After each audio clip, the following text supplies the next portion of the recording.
What is up, fellow sickos? I am Dan Favale, coming at you, as always, with my certified fantabulous co-host, Mr. Grant Hughes. It's the time you have all been waiting for. So you're welcome, or we're sorry. Maybe you haven't been waiting for this. Maybe you've been dreading it. Overreactions for every NBA team early into the season. We are closing out week 2 as we record this. This episode will be dropping on Saturday, November 2nd. It is being recorded just prior to games on Friday, November 1st. So keep that in mind. Before we get started, Grant, how the heck are you doing? Ready to overreact to some stuff. I'll tell you that. That's all. Although that's all we can do right now. I think, as evidenced by the fact that, like, had we put these together like 3 days ago, how many of these overreactions would be like a complete 180 from what they are now, because that's how quick things are changing. Well, spoiler alert on one of them. I had the Wizards were gonna Bobcat and finish last in offense and defense. Yeah. When I wrote it, they were 29th in offense and 30th in defense. I feel very confident about where they're going to end up on defense. Their offense has jumped to like 16th in points per possession over the course of 2 games. Yeah. So that's how much things are changing, but that's the point. But I get tired of having to couch everything with that's the point. I don't know how you approach this, but I view overreactions as these aren't necessarily things I believe with absolute conviction, but it's if the season ended right now, would these be true is kind of how I approach this. And that's kind of just the purpose of this exercise, which will include at the end, if you submitted via Discord, and I did throw it out on YouTube, your own overreaction. We picked the 15 best that we will go through in a lightning round. And we had to weed out a few. It wasn't just the 15 best, but we had a lot. There's a lot of people have some Nuggets opinions, Grant. Shocker. Oh, yeah. I would frame it as, what's a semi-crazy, but let's at least talk about it, conclusion that you could draw from the limited games we've seen so far? You know, like maybe it's something you suspected before the season starts and you're getting like verification of it. Or maybe it's like a totally out of the blue thing that, like, well, look, I mean, here's what's happened so far. Let's conclude this. So it's, yeah, there's a lot of like, it's kind of butts up against like a bold prediction / like hot take thing where it's like, we're certainly not saying that we believe all of these things will hold, but like maybe, and at least based on what we've seen so far, it's this is what you would believe potentially. That's the nature of an overreaction. It's like it's right in the name. Like, we're overreacting to what we've seen. There will still be people who mistake this as, how could they say that? You know that's coming. That's fine. We begin, as the alphabet tends to begin, with the Atlanta Hawks. You have the Eastern Conference, Grant. This time you're going to take us through. I have the West. How should we do this? Should I be the one reading what you have? Or if the East is yours, you should read it and throw it to me? I'm going to let you decide that as well. I'll just read it, and then I can either expand on it or just kind of put it on a platter for you to react to. We'll keep it loose. So for the Hawks, and this is pretty on brand for me, so apologies if it's not super based on these first 5 games that this team has played. But I think one thing you could overreact to based on the Hawks season to this point is there's no point in continuing with Trae Young as the centerpiece. And the thinking there is he's basically been as good as ever. The defense, though, in Atlanta remains terrible. That's just been a staple. Other than the 1 year, I think they were 6th in that 2021 season. Defense is bad. You've got all the reason in the world to see if you can turn Trae Young into those San Antonio owned picks or somebody else's firsts, and just move forward with Reese Shea, with Jalen Johnson, with Dyson Daniels, who's looked very good. I just don't see a high enough ceiling because of the lack of defense in Atlanta to continue with this same plan. That's the overreaction. Where do you take that?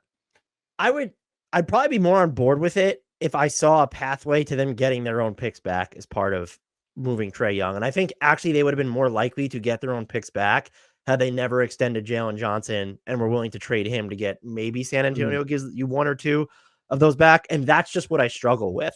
I understand your sentiment, but is there a team out there that is going to give you so many picks for Trae Young you don't care about your own, even though you still have to care about your own? Or can you go the route of, well, we got someone who's a different type of, like, kind of a challenge trade, so to speak, like what the Bucks did with Damian Lillard a little bit along those lines. And that's kind of what I really struggle with. I would say that if you wanted to go this direction, it would have to be, you need to make a trade, like a bigger trade. Like you're putting more first round picks on the thing. Can you get Jimmy Butler out of Miami? So I would go. I just not that they're trapped with Trae Young, but I don't see the value in trading him when you don't have your own picks. Right. Yeah. Like in my hypothetical, oh, it's so easy. You just trade him to the Spurs. They give you back your picks and everybody walks away. Like, no, of course that's not, it's not that simple. But yeah, I don't know. It just, sorry. You're running the Hawks and the Lakers give you their best package, which in terms of picks, where it's 2 draft picks, 3 swaps, and maybe they're giving you Dalton Connect plus salary. As a Hawks team without your own picks, is that enough to trade Trae Young? I think if you're running them, not the real life Hawks. Yeah, I think that illustrates the issue really well because you probably should just do that, except the bottoming out that you might be in line for just doesn't have the same payoff because you don't have your own picks. I think there's 2 things. The not having your own picks is a huge issue in any kind of rebuild. Like that's why we lauded Brooklyn for getting those picks back, and now like everything makes sense again. Your incentives are all aligned. But there's a piece of it for me, and this might just be me with Trae Young, and it's just I'm still unconvinced that. So Trae Young has to be your centerpiece. I think that's the type of player he is, and I'm just not convinced that unless you have the absolute perfect team around him, that your ceiling is very high. Now the 21 conference finals thing, like that happened, that was a real thing, but that's pretty clearly the outlier so far. And, so I just am kind of like. I don't know. I do this too much, but I'm ready to bail on a situation if I've got enough years of data that says like this is just there's no scenario where this is like a conference finals again or like championship roster. So like let's just try something different. And especially it'd be one thing if you were like the Hawks are winning 49 games a year, but it's like they're just in the middle, like so I probably am too ready to pull the ripcord on stuff like this. But that's kind of that's a big factor, I think, in my overreaction here. Yeah, this is probably one of our biggest disagreements ever. We tend not to disagree too much, which might be a problem of this podcast. I just I can't get there. But I think that's the point of the overreactions. There you go. Next up, your Boston Celtics. That's a good team to take ownership of, not going to lie. Easy enough. The 25 championship race is already over. The Celtics look stupid good. They're shooting 1,000,000 threes. They're on pace to set the record. I actually do think, like, would you be surprised if they didn't set the all-time record for 3-point attempts? At this point, yes. Yeah, I would be too. Like, I think that should be the assumption that they're just going to set the record. They don't look like a team that has like a hangover or championship malaise. Both Tatum and Brown seem pretty motivated. Thanks Team USA for a couple, on both fronts, I guess.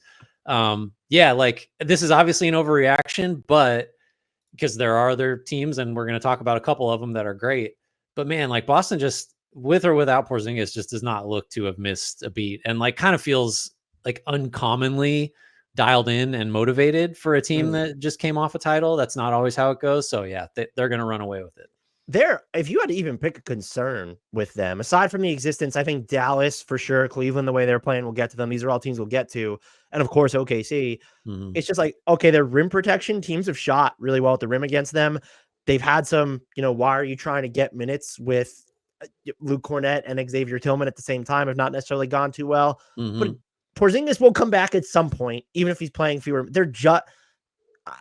This is hyperbole because I think there are other teams that could win it all, but you can't talk me out of Boston being the favorites right now. OKC probably still comes closest, but you have to default to this team is just look at this team.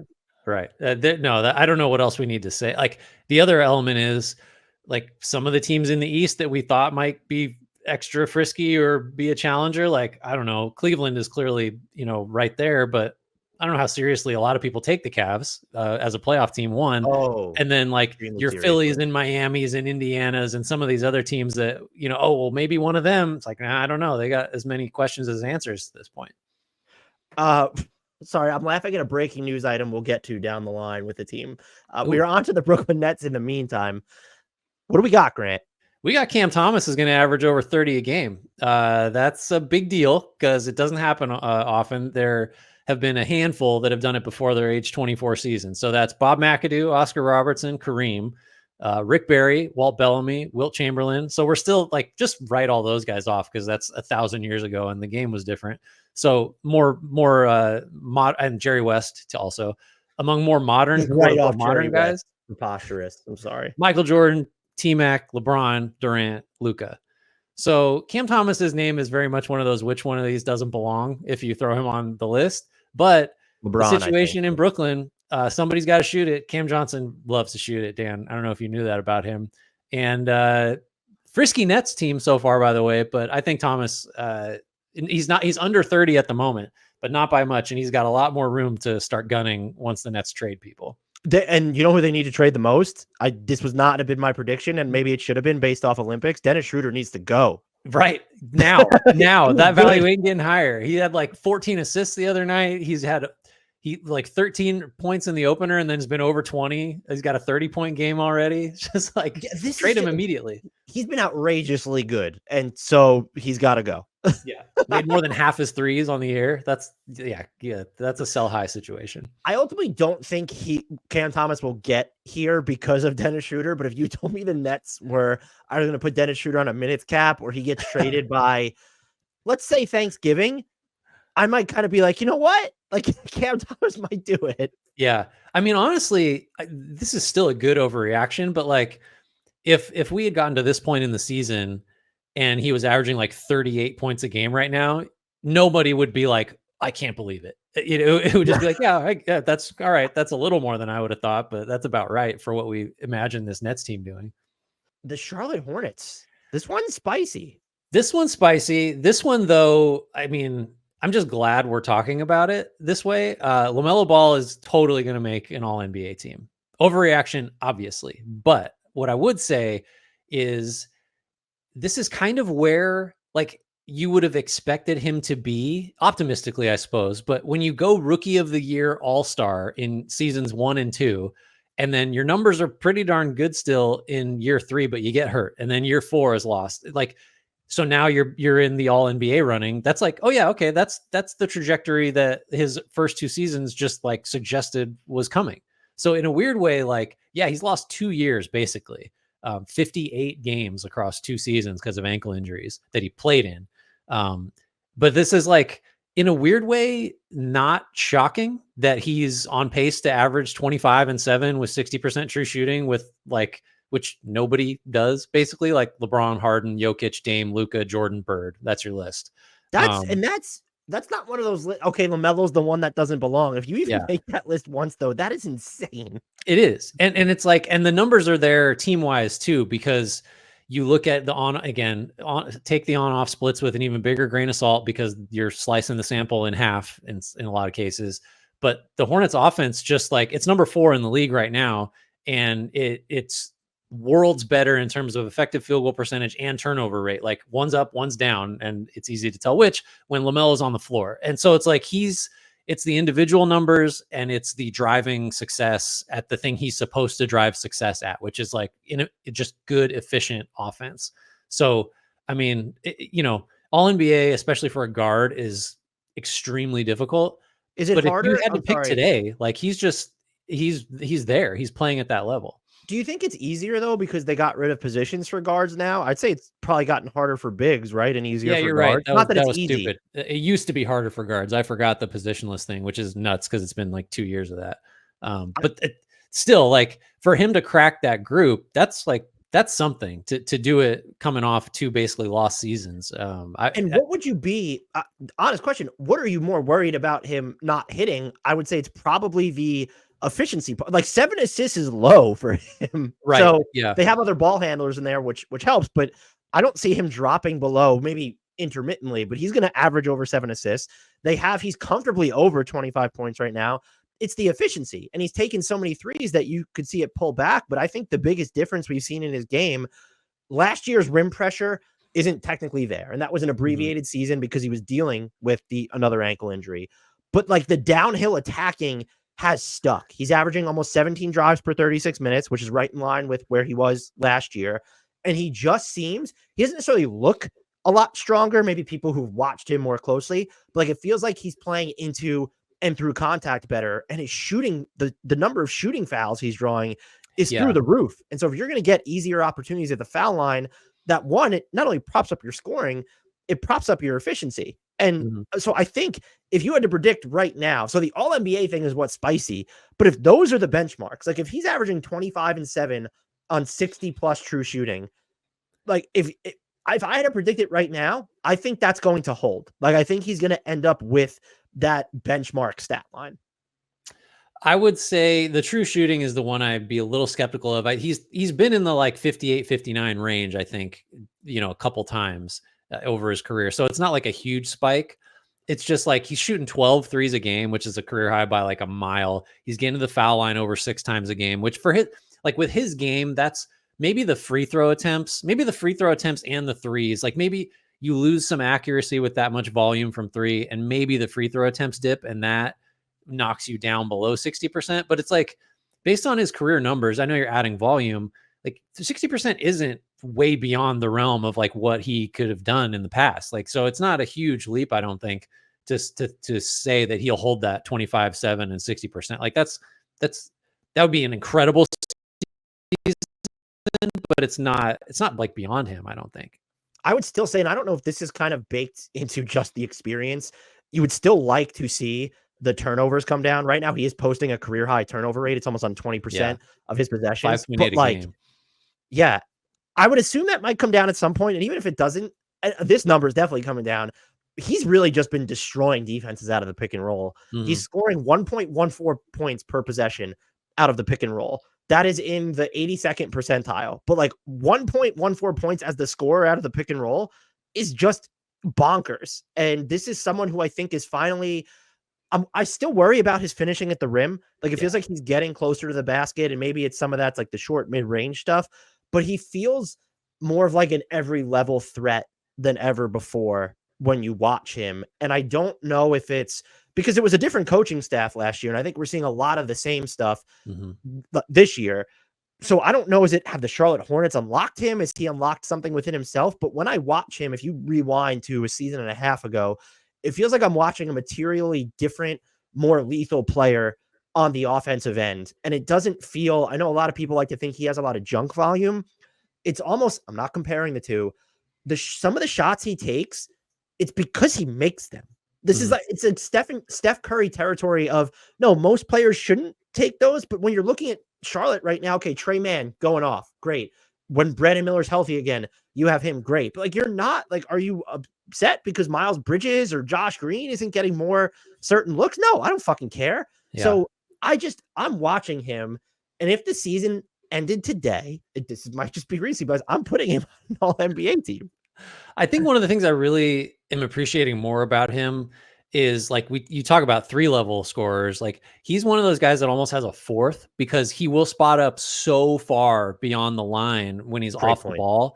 And it's like, I don't know, maybe this is just us or just me. Like I would always think about like, you know what I love about Eric Gordon is, or like Ryan Anderson used to do this. It's just like, they're like 3 steps behind the line and you're just like, they will shoot it. So you have to be out that much farther. And if you're worried about like, well, no, not saying anyone is still doing this in a serious way, but like, oh, is Brandon Miller really going to like get an opportunity to do? Yeah, he will. And he might even have a better opportunity than with most other stars because like LaMelo off the ball has immense value standing still because of where he's willing to shoot it from. So like that just makes fits easier with everyone. Not everyone can run around like Steph Curry, to invoke the name you just mentioned. Like there's so much offensive juice if you just have someone that will shoot it from 30 feet, like with, like it's a normal shot, not like it's a desperation thing, which LaMelo really will do. He spots up so far behind the arc. I think if I had to pick out what might be, and I don't even know if it's the most unsustainable because it's already started dropping, is just the decision-making when it comes to his shots inside the arc. He is shooting a pretty low percentage again at the rim after being fairly high, and he's propped up his 2-point percentage. If he's hitting 50% of his twos, you're okay with that. But like right now it's propped up. I think he's 10 of 18 from floater range. Yeah. And so if those aren't going to continue to fall at a ridiculous clip, are you going to get, because the Hornets they're not a finished team, but I think they have the pathways. You don't look at them. Yeah, the defenses are overreacting and they're getting after him. But I haven't watched him and thought, oh, he can't navigate this. And so I think I'm still hopeful that he can be a better finisher at the rim, but he is wildly inconsistent when it kind of comes to his takeoff points and angles around the basket. And that's still something that he would need to work on. And again, I'm still saying this. There's been some pullback from where he was at, like in the first couple games of the season. Mhm. And I still think this is someone who's all NBA caliber. I don't know if you have any additional thoughts on that. My follow-up question would also be, how much is he held back by Charlotte's inevitable record to wherever they are? Because whether you think they're going to go for it or tear it down or eventually lean into development, whatever, they're probably going to be a play-in team at best. And when you don't kind of have the cachet of a LeBron or a Steph, can you still make an all-NBA team coming off one of those squads? Yeah, I think that is a hindrance, but I would also say, like, there's a path towards the sort of kind of recognition you would need for an all NBA nod. If, say, Charlotte does stick as a top 5 offense, which, like, actually it could, because it's fourth now. I think I already mentioned that, but like and part of this is LaMelo. They're turning it over 17%, almost 18% of the time, which is a bottom 3 figure in the league. So, like, cut that to a league average turnover rate, and then how good is this offense? So, like, if he's viewed as the driver of a top 5 offense, do you know why then he's the driver? Because their offense drops by 16.5 points per 100 possessions when he's off the floor. So he absolutely is driving. Yeah, you get a little bit of the Jokic case. You know, we love the on-off stuff for like awards discussions, especially less than 10 games into the season, right? Yeah, it's even better. But yeah, like it'll be harder than it will be if you're on a top 4 seed in either conference, obviously. But if he's, you know, let's say, this is a weird hypothetical, but let's say Tyrese Halliburton last year had stayed healthy and the Pacers were first or second in offense, but they won 42 games. I think that would still be like an all NBA season, because just like, oh, this guy is running one of the best attacks in the league and he's clearly the reason it works. Like, you could apply some of that same logic to LaMelo, I think. I think the only foil to this would be the claim. If you ask me right now to build my all NBA teams, right now I'm kind of in the mode of I'm going to call 15 players top 10 players right now. So maybe it's weird at that time of year, but I think I would say it's been way more of an encouraging start for LaMelo than not, especially if you're a Hornets fan or you're the organization. Absolutely. 100%. Are you ready to go to our next team, which is still yours? I love this. I'm on this early East run. Zach LaVine, Dan, is more tradable than ever. Following his injury. With a sprained AC joint. Yeah. I don't know. Do you know how bad that is? How long we're talking? It was, I think, 2 weeks. It looked like it was going to be 10 to 14 days is what I saw. Maybe I'm misremembering that. I think that probably makes him a little bit, he's injured again.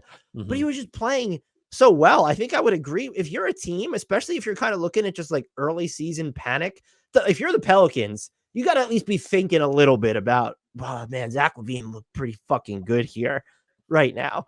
So I think I would agree. And I would just say that, okay, the passing and table setting is down. That's almost a good thing, because I don't think you want him shouldering that responsibility. And so having Josh Giddey in addition to all these other guards has probably helped him in that regard as well. And I think what we've seen from him is that, and he's doing it as kind of the 1.5, because he is the number 1 option, but he's not always going to be driving the offense. Mm-hmm. The way he's playing, one, it's encouraging because he has the same level, to me at least, of just like pre injuries last year, like the same level of pop and thrust if he wants to get up or attack on the ball. But also just the jumpers are falling on ball, off ball, they're going in. And you look at that and you say, well, what if we made him a decided number 2 option, or in some cases, the decided number 3 option? Mm-hmm. Oh my God. Yeah. No, I think I kind of thought this was going to happen because, like, I mean, just talking about, where his trade value was last year, 6 months ago, whatever, it was just like, it was a joke, right? We were coming up with synonyms for like barren and desolate because that was how the trade market was described for him. This is just like, the AC injury aside, like, this is just Zach LaVine being Zach LaVine again, and everybody looking at him and be like, yeah, that's not perfect, but man, that guy's like, he's on 50, 40, 80 right now. And he's done that before, by the way, over a full season. So like, he just, the downsides are understood. The health, the defense, the like tunnel vision, like last resort passing that gets you assists, but isn't like a driver of like, oh, this offense is humming because Zach LaVine is on the ball. But like, elite 3-point shooter, off the catch or off movement, good finisher, just is going to get you 23, 25 a game efficiently. Like, that's a commodity. Like, that's something you should give up assets to get, even if there's 138 or whatever million left over the next 3 years. Like, That's like a fair value, I would say. If you need Zach LaVine to be your third best scorer, like that's because he will crush it at that. Can I ask you a question? Yes. So I do think it's gotten a little harder to maybe spot trade destinations where Orlando, following the Banchero injury, I don't know if it makes them more or less likely to make a trade, and we'll get into that in a little bit. But also the salary matching, they could still get there, but it's a little bit weirder because looking at their future books, they're probably going to be less inclined to want someone with his size on it after paying Franz and Suggs what they did. And those deals were, well, the Suggs deal was fine. Would you rather have, and also the Lakers, by the way, what I still think, so I have two questions. Would you just, if it's not costing you a shit ton of draft equity or any at all, would you just take on Zach LaVine knowing that right now you're 10th in offense and lean all the way into, like, if D'Lo's going out, we're just going to upgrade kind of the D'Lo spot there, and we're going to be the fifth best offense or something, and the defense might drop a spot or two. Does the Lakers start to the season make them less in need of Zach? I don't know that he was ever in need, but like, does Zach LaVine become less of an appealing trade target for them right now? Because they're playing fine on offense, or because they're playing well? They're 10th as we record this. My rationale is no, because I do think come playoff time, they need an upgrade over the player that D'Lo is right now, but also the player that D'Lo has been in the postseason. Yeah, I think I still just, well, the thing is, like, it can't just be D'Lo, right? So unless it's going to also be, I think for the Lakers, for it to make sense, if you just go Zach LaVine takes D'Lo's spot, then like I'm on board. I'm good with that. But if you have to include someone, I don't think Austin Reeves would be on the table anymore, just because he's like arguably as Rui can't even be on the table. Right. Rui's been good. So like, I think from that perspective, it makes a trade less likely or less potentially beneficial, just because unless the Bulls are willing to just take back your Vanderbilts and Vincents and whatever. And Redick still does, by the way, seem to like Gabe Vincent a lot, even though he hasn't been very good. I think it's probably less likely. But for Orlando, I mean, we should just save it for there. But like, I don't know. There are a lot of teams that I think LaVine would make a lot of sense for. This was my actual question. I didn't anticipate talking about the Lakers, and I'm sorry to keep us hung up on the Bulls. Would you rather right now have Zach LaVine or Jamal Murray? Oh, wow. I hate that that's a good question. And if I'm the Nuggets, or just like, if you in had a the vacuum. chance, honestly, like, you could do Zeke Naji, Jamal Murray, smaller salary X if you want to, take back less than you're sending out. Would you do it? No picks. I mean, if you're the Bulls, why would you do that? Because you have Josh Giddey. But maybe there's a third team, but in a vacuum. Just from Denver's perspective, I don't. First of all, I don't think Denver would do it, because I just think Jamal's going to figure it out. He's proven it in the playoffs before, on and on. It's not a ridiculous. I don't think I do it if I'm Denver, but I don't know if that's the right decision. Does that make sense? Like, I think there's a case to be made that LaVine would just be, unless Murray finds it again, LaVine might just be like the safer bet, which is crazy to say. I'm probably with you. I wouldn't do it. I think there's a case, but playoffs, we just don't have the Zach LaVine resume in the playoffs to say we've seen Jamal Murray do it. And then Zach LaVine isn't more likely to make a lineup without Nikola Jokic better than Jamal Murray, I don't think. No, but counterpoint, we also have not seen Zach LaVine play with Jokic. Like, who knows what extra level of the Bulls have him cutting already. Imagine what Jokic is going to have him doing. Amazing. Grant, this next team, it's still your team. Oh, boy. I love this one. Hey, Dan, the Cleveland Cavaliers, you familiar? Meet the actual second best team in the East, which, by the way, was kind of our overreaction. Kind of our thought before the season, right? Like, why? It was more of like a why isn't it them? And the 5-0 start is kind of the validation of like, oh no, it just is. The defense is amazing. Evan Mobley is, hasn't had like this crazy statistical eruption, but is playing very differently in all of the best ways. Doing more on the ball, aggressive, like finishing with like much more force, just more of an attack mode, mentality. It's funny, like, when's it ever going to be enough in terms of like the Evan Mobley growth for us that have just been begging for the leap? I think it's just the incremental improvement just keeps happening. And this is where we are now. So like, Darius Garland looks way better. I like, which, by the way, another easy one. Like, the guy broke his jaw and lost a ton of weight because he couldn't eat for like, of course he wasn't and himself. The rest of the roster was just banged up too. Yeah. Like, you got Dean Wade back, baby. Like, everything works. I think. Did you know I should Dean Wade 6'10"? Yeah, man. He's huge. What? I thought he was 6'8". No, he's huge. Like it's almost like you think of him as a 4, but he really can guard threes. So like so therefore you're a 3. Yeah, the Cavs are really good. I think all the Kenny Atkinson benefits seem to be manifesting, and their best guys are healthy, and Evan Mobley's better. So like, yeah, there might be teams with higher playoff ceilings, but just at the moment, like these guys are wired tight. I think if you had to say, if I told you there are only 4 championship contenders in the NBA right now, you would go Boston, you would go OKC. It might be arguable after that. Like if you want to really say the Warriors right now, Grant, you can make a case, but it would probably be Dallas. Even I don't want to say that.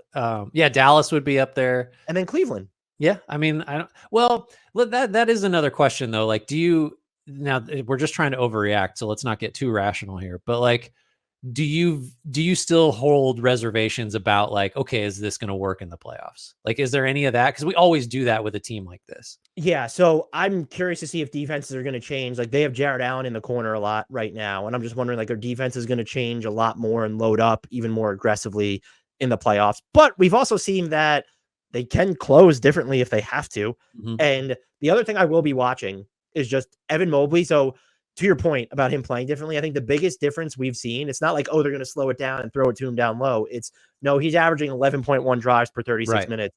Grant, he was at like 4.7 last year. He's just taking it to the basket now. Like it's not. I want to see more playmaking out of those drives from him now.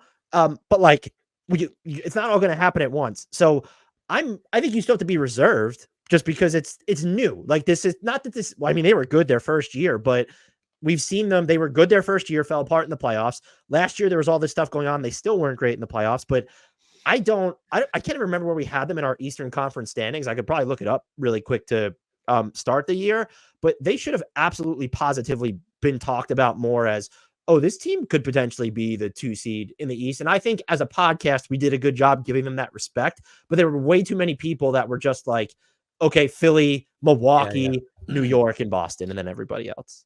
Yeah. I mean, the upside was just there, and it was easy upside. They'll be healthy. They have a better coach.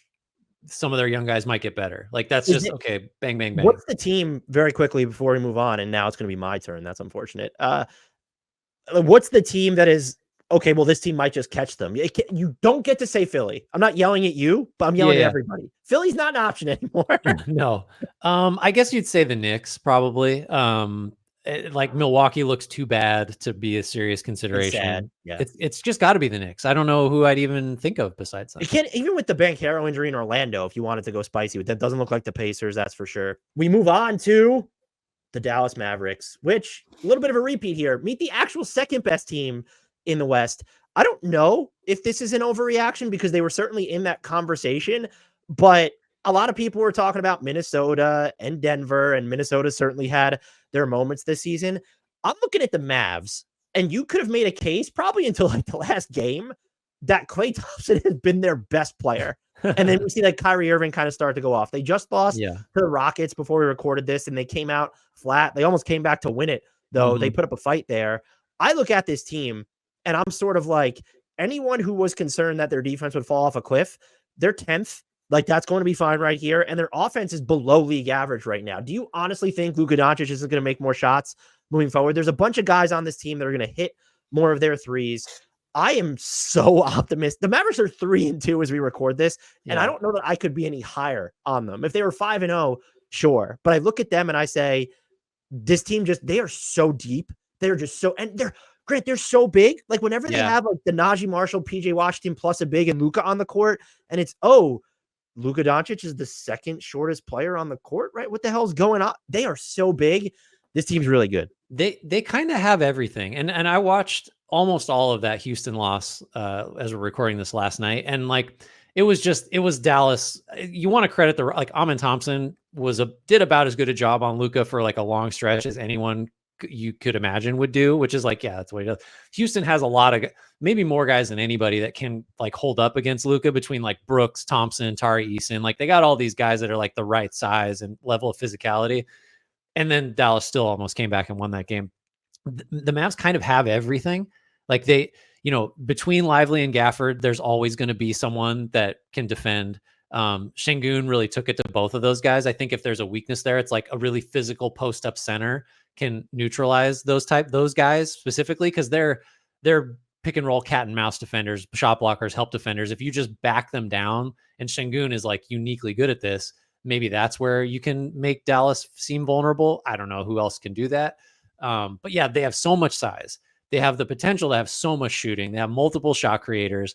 You bring guys like Quentin Grimes off the bench, who's just like, I have no concerns about him in a playoff rotation. I really don't. Right. Like, so I don't know what the weakness would be. I suppose it's just like, I mean, between Thompson and Najee Marshall, there's like, you're not sure that one of those guys is going to be like 100% playoff caliber all the time. But like, Dallas is just built to make a deep run. They're so deep. They're so big. They have the best player in most series that they play. Like, I don't know what the questions even are really. I think and I don't know that this should be a problem when you are as big as you are in theory. They've been really bad on the defensive glass so far. Again, we're talking 5 game sample size. Weird. We record this. It's weird. I mean, you could look at some of their opponents, like the Rockets can be pretty big for sure. So like that would be, and I think people could point to, okay, well, is their defense going to hold up when you're going to play Luka Doncic, Kyrie, and Klay Thompson together? I think they've staggered that effectively enough. Mm-hmm. And I'm like, their rim protection on the back line is good enough. Opponents are still shooting under 60% from there. I come away from what I've seen with, I get what you were saying about Şengün, but I almost view it as, all right, how many of these guys are actually going to rebound and start making shots for Dallas? And it's just kind of like right now, no, you're never going to have a ton of wide open threes because most of the people taking your threes are not taking them wide open when you look at Luka Right. and then Kyrie to a lesser extent, obviously. And the Mavs are shooting 40% on wide open threes. That's like probably a little bit above league average. It's been on the more like okay, there's guy coming on a closeout. How are we faring here? They've not shot too well in those situations. They're at 32.6. So on semi-open threes, I find myself when I look at PJ Washington struggling. I find myself when you look at, okay, we know Luka is going to shoot better, so that's not someone you worry about. But looking at Najee Marshall, is he, he kind of had his first good 3-point shooting last year. Can Quentin Grimes tick up from 33.3%? Those are things I'm a little bit more worried about, but we already spent more time on the Mavs. I think we needed to, but I think if there's a team that would challenge this the most, who is it as the second best team in the West right now? I would lean Minnesota, I guess. I'm trying to, Phoenix? Maybe Phoenix. I like Minnesota a little better than Phoenix. Yeah, that's probably it. Like we're probably higher on the Lakers than we would have been a few weeks ago, but I don't know that I put them at that level yet. And that's really it. We are sticking with me. Very sadly. 2 teams in a row is a lot, Grant. You don't know this pain. Grant, the Nuggets will be a play-in team if Nikola Jokic does not win the 2025 scoring title. And by that, his career high in points, I think, is 27.1. And as of right now, he is averaging 31.5, which is tied with Tyrese Maxey for the most in the NBA. Now, I'm going to lay out my argument to you thusly. They have looked at their best when he's just been fucking aggressive as a scorer. And I think what's come to bear now is they are more dependent on him than ever. Yep. They are tying more of Jamal Murray minutes to him than ever. Last year, Jamal Murray logged 77% of his minutes next to Jokic. Right now, that's up there, or possessions I went by. Right now, that number is up to like 88%. And they are getting absolutely destroyed in the minutes that Murray plays without Jokic. The offense, Grant, is in the 0th percentile during that stretch. You can't actually get any worse than that. I didn't know if you knew. No, it doesn't seem that way. And this is kind of a continuation. Well, they were in the 6th percentile when Murray played without him last year. Now, what I think I'm most curious about is, one, whether you agree, but how much of this is there a better team in here in the sense that could Michael Malone seems to have leaned more into, like, if you start to dig into the lineup data, we haven't seen like a bunch of 3-starter units, let alone we haven't seen the 4 starters play without Jokic yet, the other 4. And like you start digging into the 3-man combinations without Jokic, those basically don't exist. A possession here, possession there. Should Michael Malone not be like, well, I'm just going to play all my best players at once, and when Jamal Murray's alone, there's going to be a bunch of bench players around him? Or is this really just the flawed makeup of a team manifesting into, okay, we are now more dependent on the best player in the world than we've ever been, which is you're always going to be inextricably reliant on them. But the fact that we're more reliant on him is as a scorer, which is not something that he can do it, but he's not hardwired to do it. Yeah. Where do you sort of land on this entire discussion? Well, I mean, it's more than they're just reliant on Jokic to a degree that they haven't been before. It's that like they were already the team that was most singularly reliant on one guy, right? All of the like on-off splits, he just is at the top of the league every year. And then it's even more extreme this year. Like I don't know if you said it, but like the offensive rating split, it's like 42 points better with Jokic on the floor than off. So like that number's too big to sustain. Like it can't stay in the high 30s or 40s. Even Jokic is like in the 20s typically in terms of like, if you're cleaning the glass on off splits. Like, so can Malone do something is there some staggering pattern to mitigate this? Like, I guess I'd answer the question with a question and say like, okay, so who, if not Murray, is capable of creating enough shots to like prop up offense without Jokic on the floor? And that guy's not on the team, right? It's like, it's not Russell Westbrook. It's not Julian Strawther. It's like, that's it, right? There's nobody else that you would look to as like, can you just run a pick and roll and, create some kind of looks for us? That guy isn't on. So it's just a gradual thinning of the rotation. And it's guys like Murray not looking their best. And the team is built to be insanely reliant on Jokic. And this has just gotten extreme. So like, yeah, the floor for this team is like real low. If Jokic misses time or if Jokic is at any point something other than like spectacular, And I think what also hurts is when you have that limited secondary self-sufficient guy, can you at least prop things up with better spacing? And the Nuggets cannot, especially when Jamal Murray's a wild card. And more importantly, Michael Porter Jr., as we record, this is sub 30% from three this year. And you look at the personnel, like forget about what these players are shooting. Look at how often they're shooting. And we make fun of the Pelicans all the time for this, but the Nuggets are currently dead last. By the way, for a second straight season. Right. That's the story, right? They're exactly where they were last year in 3-point attempt rate. Dead last. But they're actually taking fewer threes as a percent of their offense. So they're still 30th. So last year, Grant, 32.3% of their shots coming from three. This year, that's dropped so far by almost 4 percentage points to 28.4. That is probably predictable, but inexcusable. And it's not here. So I don't know if you saw the ESPN piece that was published. It was really good. Well done by Ramona Shelburne. I don't think it did anything to make the vibes any better around Denver. Calvin Booth is probably going to get an extension. And I will say they are so lucky in the same vein that Golden State and every team is lucky to have superstar X. I don't know that there has been a lower maintenance superstar since Steph Curry than Nikola Jokic. And then before Steph Curry, it was what? Tim Duncan? When you're looking at the consummate, like actual superstar MVP types. If this was anybody else in the league right now that ranks in the top 15 of players, Grant, which one are we looking at and saying they're not going to request a trade? Probably Steph Curry, and then that is it.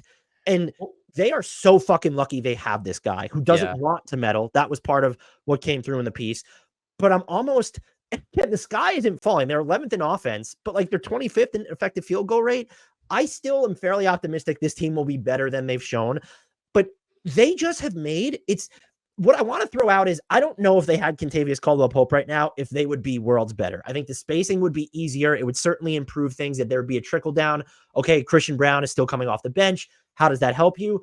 My whole thing is they have repeatedly either decided not to go after bigger swings. They did poke around the Paul George market, but I guess we're shocked to find out that the Clippers didn't want salary with no Brown or Peyton Watson involved. Yeah. Like, okay, so you didn't really poke around for Paul George then, is what you're saying. Yeah. My whole thing is you've repeatedly missed. The Reggie Jackson deal was a farce. The Dario Saric contract, Grant, despite Nuggets fans, plenty of them telling me otherwise, that was a farce too relative to his markets, even if he was working out. And guess what, Grant? He's not working out. No. He's shooting 22. Like, people came in thinking he was this floor spacer. He's not even taking them this year. He was done last year. I think if you watched, Nuggets fans didn't watch Saric last year, if they thought that he was going to be a difference maker. Yeah, like, I mean, I would say, in addition to like, if you took the top 15 guys, then we can move on. Jokic is like is right there with Curry among guys who like wouldn't be agitating for something to happen. I also think if you put literally any other player on this team, maybe Luka is the exception. Like, I don't think you could expect the results that Denver gets with Jokic as the singular driver. You know what I mean? Like, you couldn't, if you put Shea or if you put Jason Tatum or if you put Anthony Edwards, like this team is so much worse. Like Jokic is the what if, guy that can hold up a team. Nobody what else if you can do put, this. let's really rile up the masses. What if you put, and he has to be fully healthy and play as many games, Joel Embiid on this team? I They're don't think worse. it doesn't have the They're same worse. effect. They're worse. Yeah, Yeah. they're worse. That's it. We didn't rile up us. I don't have any other thoughts on that other than I do think that they are failing. They're Jokic. yeah. I mean, last thing, we didn't mention them as who might be the second best team in the West. Like they've earned that just because of Jokic, but it's a tough case to make right now.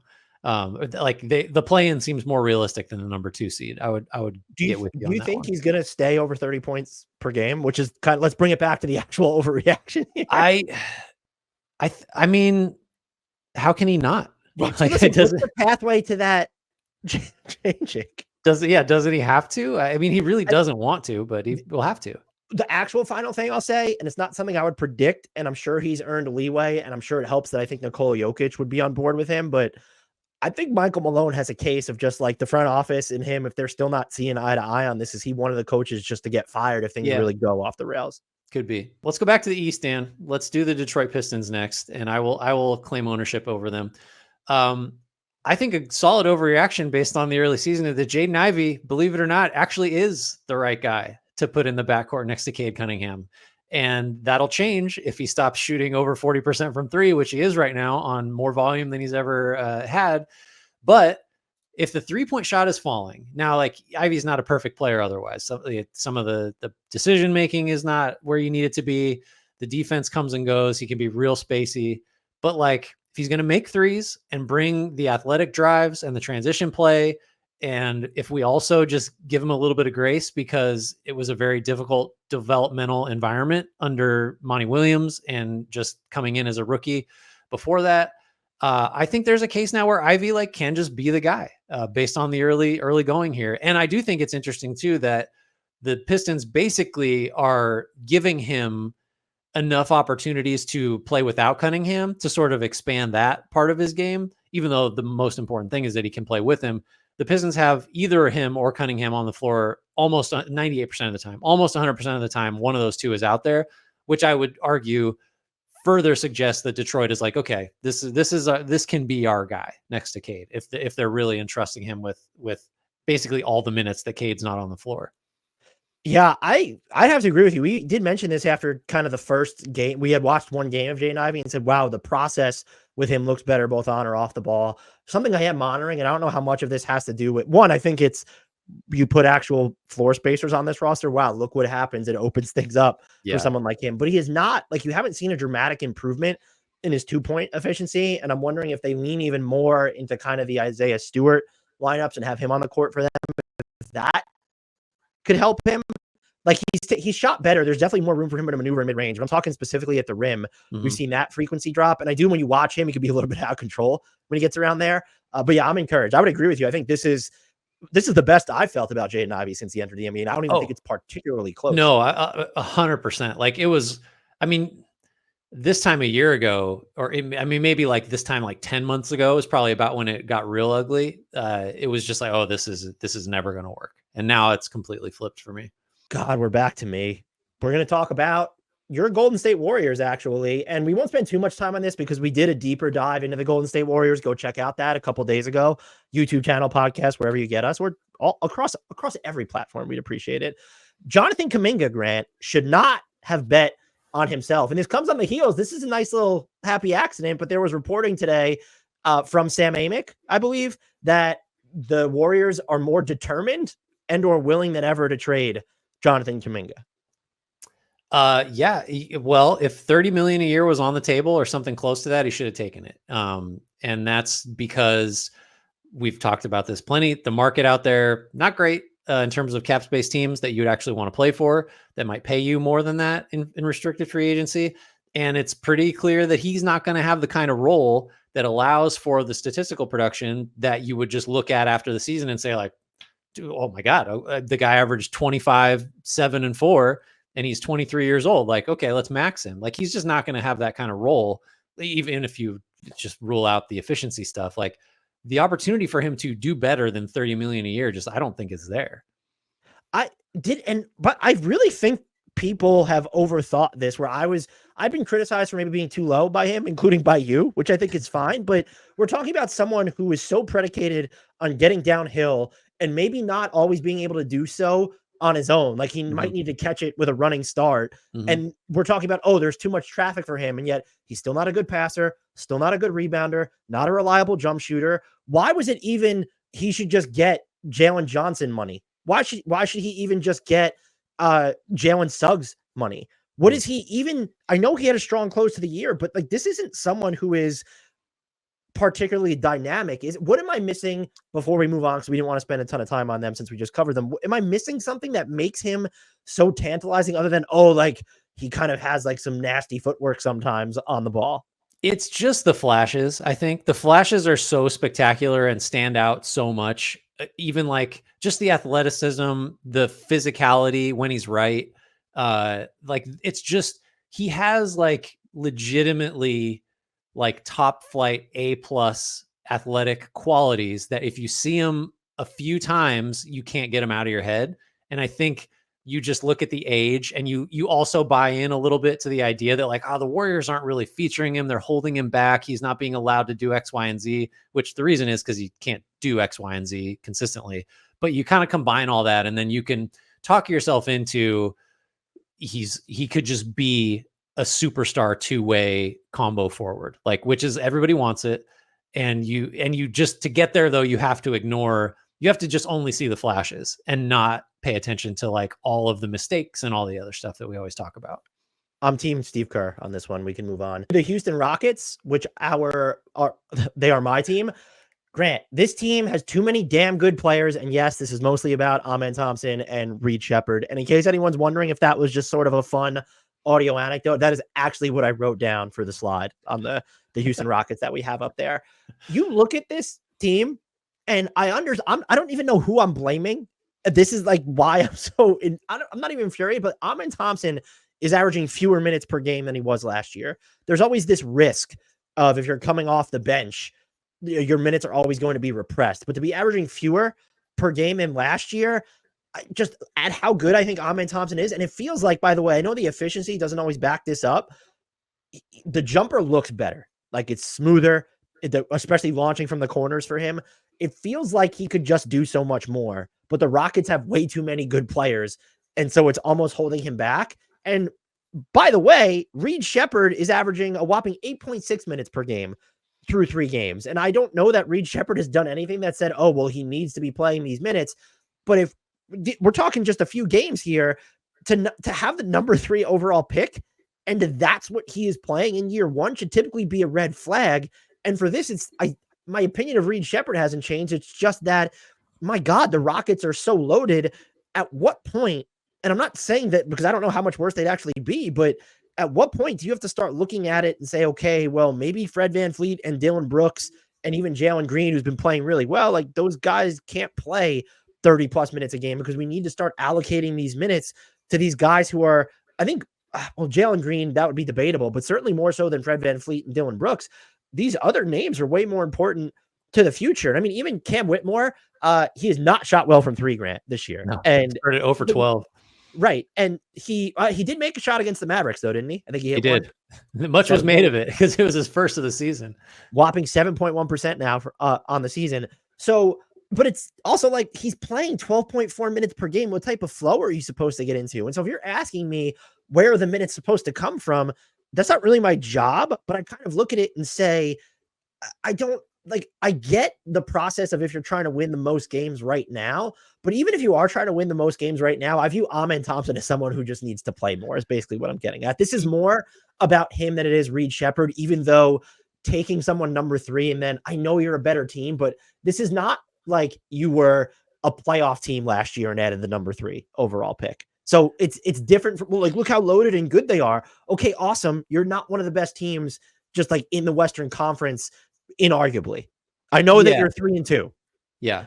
They So I had this thought watching them against Dallas, and Thompson was playing great. And so, and Green had moments where it was like, oh my God, that guy is the fastest man on earth. Like he just, so I start thinking about the Rockets addressing this in terms in through the prism of like, okay, what combinations do we like? And I really do think Green and Thompson as a combo works like that. You get so much of one thing, which is like the defense, the decision making, the transition stuff, the rebounding, the disruption from Thompson, and then Green is just like a lights out scorer. I really at this point, I just don't have any question that Jalen Green is going to be and is right now just an awesome offensive player. Like maybe that means he's Zach LaVine, but maybe he's better than that. Like I really, I'm getting increasingly sold on Green and sold on him and Thompson playing together. I have no idea what those lineup minutes look like so far this season.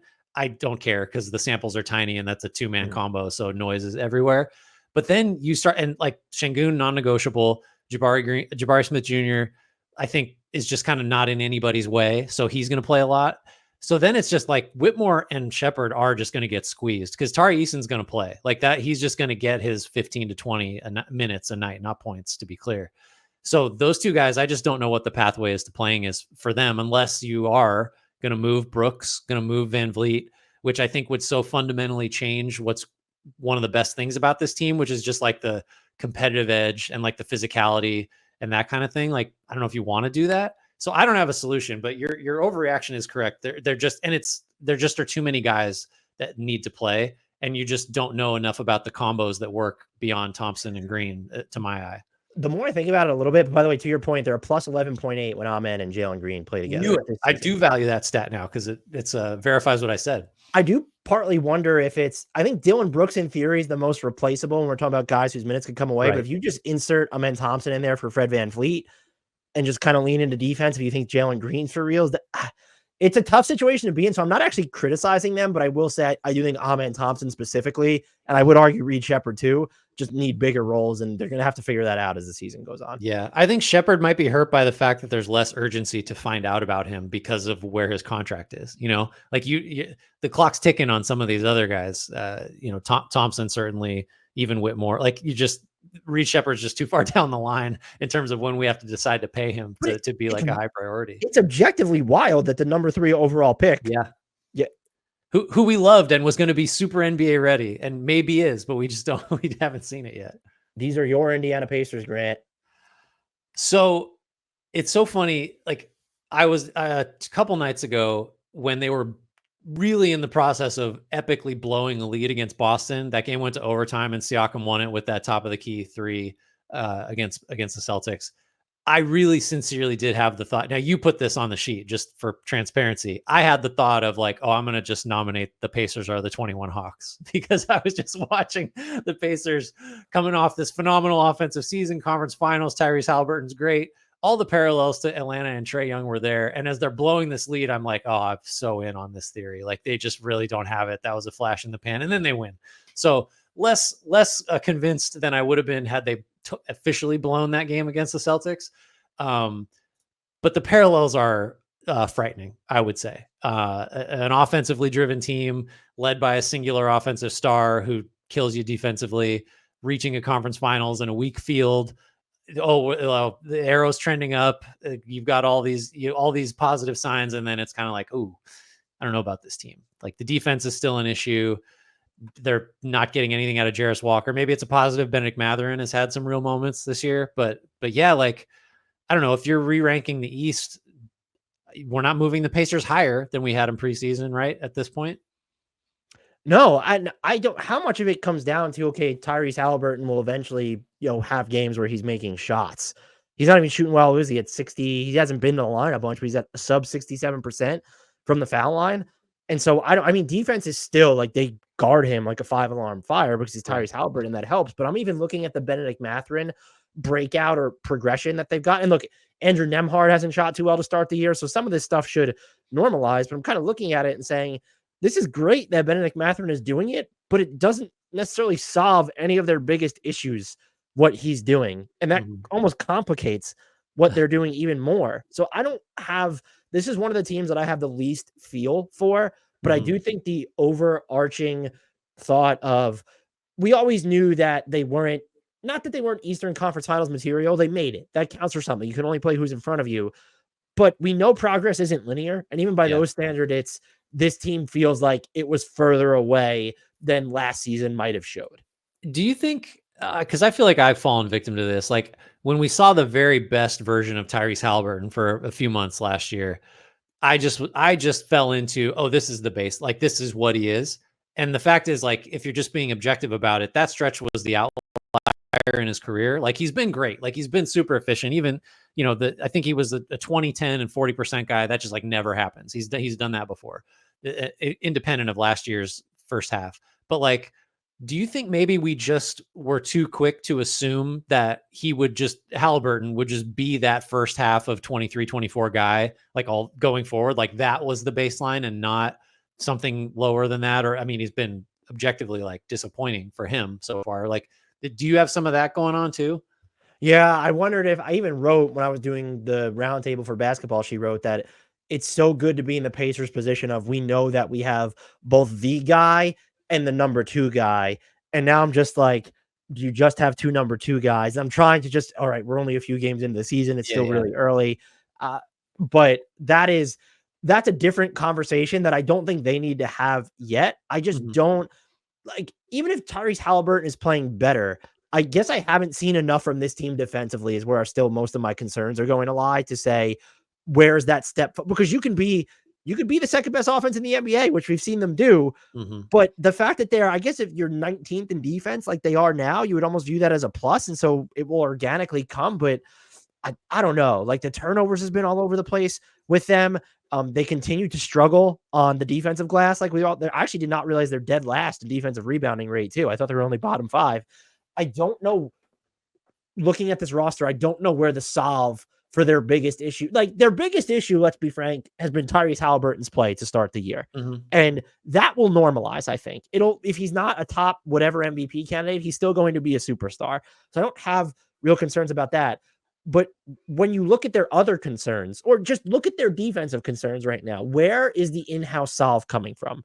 And I don't know how. Maybe fans, people who cover the Pacers, probably do a better job of it than we are, but they have to be going through the same sort of existential dilemma here of what is the peak of this team as currently constructed.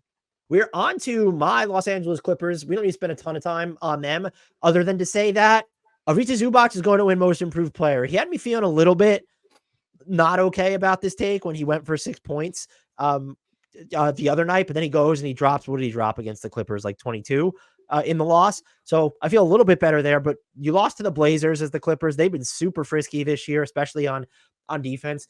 I don't know if this is just I don't know how much of this, I guess to say is, oh, Zubac is playing more, but when you're basically, as him, you're playing a career high in minutes and you've parlayed that into around 20 points, a league leading 13 boards, and your 3 assists, which those have come off. I think he was at like 4.5 at one point. He's done some really good center floor playmaking for them. He is still a deterrent at the rim. It's not even just he's a good rim protector. Like teams just get there noticeably less when he's on the court. I don't know if that's it. When you've watched Zubac, I've gotten a sense that I really do think they've used him more. Like he's making more complicated decisions on offense specifically. And I think he's very clearly their most valuable defender right now. But when you look at Most Improved Player, there's the push and pull of, is this some guy who is already good and is just getting more of an opportunity? Or is it someone who is already good and they improved by just absurd amounts? Do you think he falls more into the former or the latter category? I would say, I think like the first thing you would push back against if you were trying to fight the case against him is that like, well, yeah, he is just playing more, but all his per 100 possession numbers are up. So it's like, other than rebounding, because he's always been just a phenomenal per minute rebounder, but even that, like, it's not a career high, but he's at 18.2 boards per 100.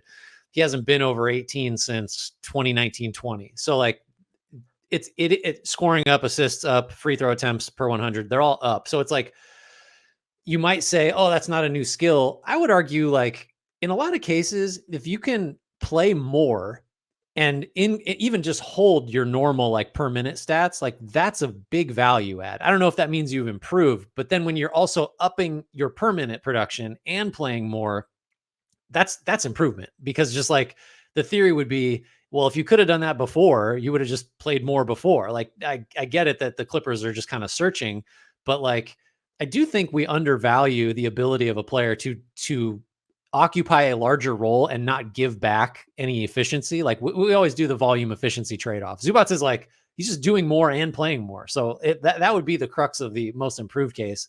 And I think it's also valuable that like, he's just way more important to this Clippers team than any Clippers team he's ever played for, especially defensively. So I don't know, maybe you also credit him for like, he's in a position now where like their success and failure depends on him being really good. And he's held up under that like heavier burden. So you kind of got to contort a little bit to get there, but you definitely can make the case that he's in that conversation. I think it's also the thing that I think helps him on offense too, is that because of the way that defenses can now guard them, he's not getting as many easier looks at the rim. And so we've seen him take more shots out of the restricted area. And yes, his efficiency has come down because of that. But when you're still going to be as high as he is on twos, which is he's still, what is he on, like 59% on twos or whatever it is, or he's still pretty high enough on twos that it's 60.6. 60.6. So there you go. That's a form of improvement. To wrap up here, would you be more inclined to go with, so early in the season, but are you more inclined to go with a candidate like him where he's kind of working from I don't even want to say a high baseline, but a known baseline, or someone like Trey Mann, who it's okay, he's in Charlotte, he's lighting it up. This is his first real full season opportunity, but he's producing certainly enough to be in that. I've always grabbed, this is not even, it's more of a conceptual question than I think the two players themselves. I think I've been always more pulled to, I like to mention the guys like Trey Mann, but I've been always more pulled to the guys that have these larger track records. Yeah, I think that makes it more, that makes it easier to point at a guy and say like, oh no, look at where he's been for a long time. And like, here's where he is now. That's different. That's better. That's improvement. Man feels to me, I don't know, more like a guy that's just playing more. That's not totally fair, but like we saw this a little bit down the stretch with Charlotte last year or nobody saw it because nobody was paying attention, but Man had a little bit of this going on late last year too. On to the Los Angeles Lakers, the other team we recently did a deeper dive into, so feel free to go check that out, YouTube podcast channel, if you haven't listened to us before. JJ Redick, Grant, is totally going to win Coach of the Year. And I think the one pushback to this, aside from let's play out the rest of the season, is Kenny Atkinson has to be the odds-on favorite right now. But because it's the Lakers, and there's probably a chance that voters will have watched more Lakers games than, and I think we were all just, there's no way the Lakers are panning out. They need this big trade.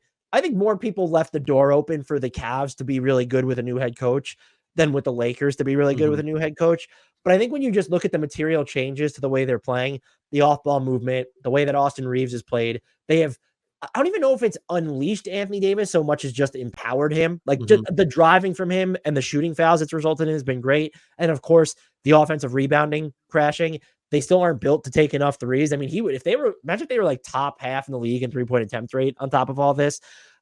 This to me, I'm denigrating my own overreaction, but he is going to, I think, be in the conversation because the Lakers look like a team that, as constructed, which you and I didn't really leave the door open for too much, seem more menacing than we had thought. Yeah, I think I know that a lot of my thinking about the Lakers was preseason was predicated on like, well, here are the obvious downsides that are probably going to happen. Like LeBron and AD won't be as healthy, and JJ Redick is just being set up to fail because of the pressure, because of the fact that they didn't change this roster, because of the LeBron and Bronny. Like it just, but that was like a failure to consider. Like maybe JJ Redick is actually gonna be like really organized and thoughtful and like do all the obvious stuff and just make this whole operation look like it's just better considered, like possession to possession and then like macro than it was before. That's a little unfair to Darvin Ham and his staff because like I'm sure they spent plenty of time, burned plenty of calories sorting all this out. In Milwaukee and Darvin Ham is there. Obviously, that implies both causation and correlation, does it not? Of course.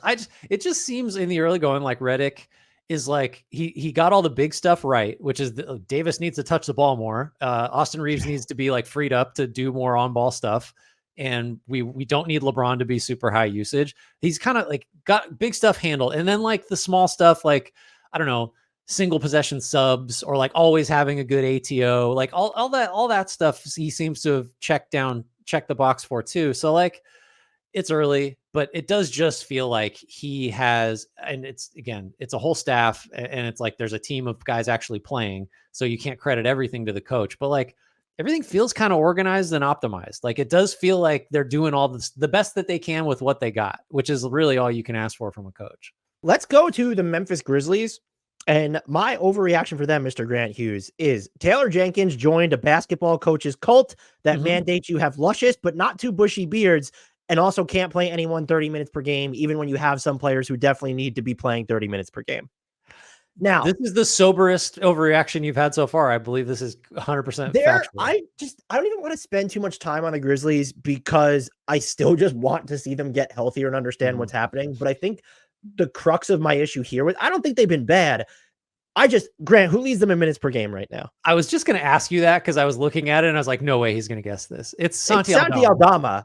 And then I understand that injuries have been a part of the equation, but it's getting harder and harder for me to discern what the plan will be when or if this roster is ever fully healthy. Is the recently converted to a standard deal Jay Huff a mainstay? The product of Zach Edey needing a treadmill, or Jaren Jackson Jr.'s minutes restriction? Are we witnessing the new normal for Marcus Smart? The new normal being sub 35% on twos and sub 20% on threes, and he's playing fewer minutes per game than Jake LaRavia and Scottie Pippen Jr. Is Jalen Wells going to be the next to leapfrog him? What is Santi Aldama in the rotation when others return and aren't on a minutes cap, and when Edey isn't in foul trouble? Is he a power forward, a 5, a 3? Is he perhaps a 3.962584, somewhere in between? And also, by the way, guys that haven't played, where do Luke Kennard and Vince Williams Jr. and G.G. Jackson II fit into this? Doesn't sound like G.G. is going to be back, like even at the start of 2025 at this point. Does this all somehow end with John Morant coming off the bench or something? I honestly just don't. I'm more so trolling them, but like this team is still going to be really good. Yeah. But is this a matter of they're too injured, too deep? They still don't know what they're trying to do. What is happening? Yeah, it's weirdly both, right? Like you could imagine it, like just the Warriors are kind of a similar thing where they got to play a million guys, so nobody's playing 30 minutes. But it's like the Grizzlies came into this season with a bunch of injuries. This is the last situation you would have expected sub 30 minutes for everybody, right? They're going to have to lean on X so-and-so because they don't have G.G. Jackson or Vince Williams, and Jaren Jackson was hurt to start the year. Like, so Aldama, I guess he is the minutes leader, but like, Aldama's going to have to play 35 a night, and you can't take Ja off the floor. You can't trust Scottie Pippen Jr. And it's like, well, you do have a bunch of injuries, but it turns out you got several guys that just like are closer to rotation players than maybe you thought they were going to be. The Marcus Smart of it all, like that's where the minutes can just go away from. I didn't even realize that Jalen Wells did leapfrog him in minutes per game. I jotted this down. Smart does not look good. And boy, that's just a continuing another entry in the Grizzlies just losing every trade. Like just like also a compliment to the Celtics' ability to strip emotion from the equation and trade hearts and souls of their team. They did it with Isaiah Thomas when he was injured. And then they did it with, the human element of it sucks, but then the Smart trade was like, yeah, no, we know he's cooked. Like we got to get off this money. Like that was right. And also I don't know how good the Grizzlies are going to be if this is just kind of the state of things. Are you more so impressed with what they've done? I mean, they're 7th in offense and like their defense is hovering around league average. I was a little bit worried when he had that, the thigh injury, but he only misses a game. So that I at least feel good about Ja right now. I feel good about Ja, and I feel good about. I hate that Desmond Bane's hurt again, but why was he not someone who is like those are the? I think he's the one player I look at and say coming into this season, like why does it seem like he was on an artificial minutes cap? Yeah, was he dealing with an injury we didn't know about? Maybe they're just so scared of like everybody getting hurt like last year, to where it's like, well, we'll just do something else. It's the head coach's cult that Taylor Jenkins joined. That's what it was. All right, Dan. Tyler Hero is a changed man. He has undergone an evolution. He maybe also, went to see a spiritual leader that another cult scared, like exorcised the mid-range demons from his soul. His shot profile has changed, and this is going to help the Miami Heat not be a bottom 10 offense forever, which is what they've been last year and the year before and currently are now. So this is a big overreaction because Hero's going to have to be better. But So he's in the 90s. First of all, he's been reclassified on Cleaning Glass as a wing. So the percentiles are a little funky, but 92nd percentile among wings in non-corner 3-point attempt rate, was never a high non-corner 3-point attempt rate guy. Mid-rangers are just not part of the shot diet anymore to like a shocking degree for someone who, if you just picture Tyler Hero in your mind, what you see is someone coming off a pin down and shooting like a 19-footer, maybe with a dribble peppered in there. So he's taking more than half his shots from three for the first time ever in his career. And if you're looking for like, how do the Heat construct an offense that can keep up with a defense that historically has been very good, like top 10 every single year going back to 14-15, and then you got a bunch more top 10s before that. So the defense is always good. Can you get enough scoring? And if you're not going to make a big roster altering trade, one of the ways to do that is to fix a shot diet of someone that you're already really depending on for offense. And so far, Hero looks like a very different type of player. Do you buy into it being sustainable? Because I think this might be me sipping the early season Kool-Aid. I think I buy it. It's so extreme that it feels like it was an off-season point of discussion. And like, yeah. So short answer, yeah. Because like, if it were just 10% here or there, maybe not. But like the mid-rangers are gone. Like that's clearly like, that's a deliberate thing that the Heat and Hero are on, in lockstep on. They're getting them outside of being a bottom 10 offense. You only need to climb up 3 spots, which this time of year is nothing. Grant, their starting lineup right now, 6th percentile in offense at 96.6 points per 100 possessions. And a small sample size theater here at the moment. I don't even know, like, what would be you're starting Rozier and Hero. And so those are your 2 best floor spacers on the team. I guess the only thing you could say is, hey, let's throw Duncan Robinson in there for Nikola Jovic at this point. And I don't know what that does to you defensively, but that lineup hasn't even been good defensively as it is. I think in part because Jimmy Butler and Bam Adebayo are like, they're already kind of, you probably get a little bit worse defensively going from Jovic to Duncan Robinson. So there's not going to be just some monster uptick on offense. And this is, by the way, Duncan Robinson's role. Like, he's shooting, 23% from 3 for the year. So I just don't I don't know what the solve is for this team in-house. And I don't could you go with Jaime Jaquez and lean into the defense of it? I know we're getting kind of far afield from Tyler Hero, but what is their pathway out of being mediocre at the moment? It's tough. I mean, I think the defense will be much better than it is right now. That's part of it. I do think, having said all that about Hero, like, this will still be a team that, if it is good, it'll be because the defense is good. Like, just because that's the Heat recipe.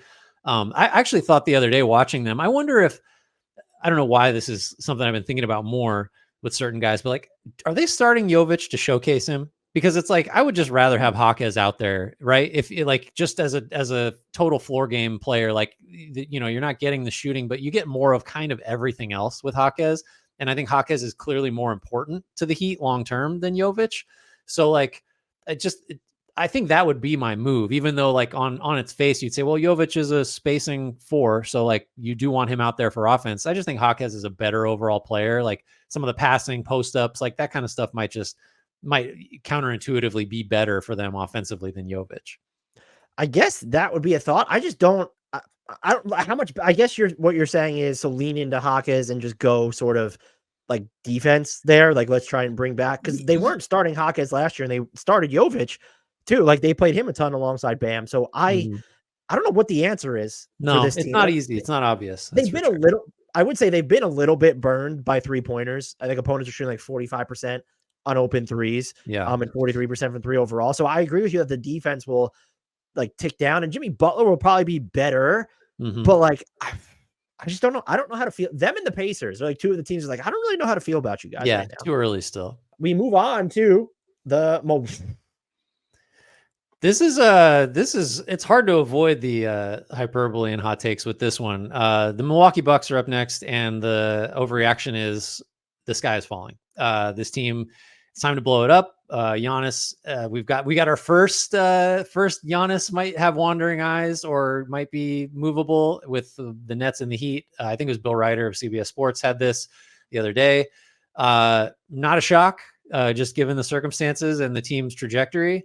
And like what the next 5-ish years might look like.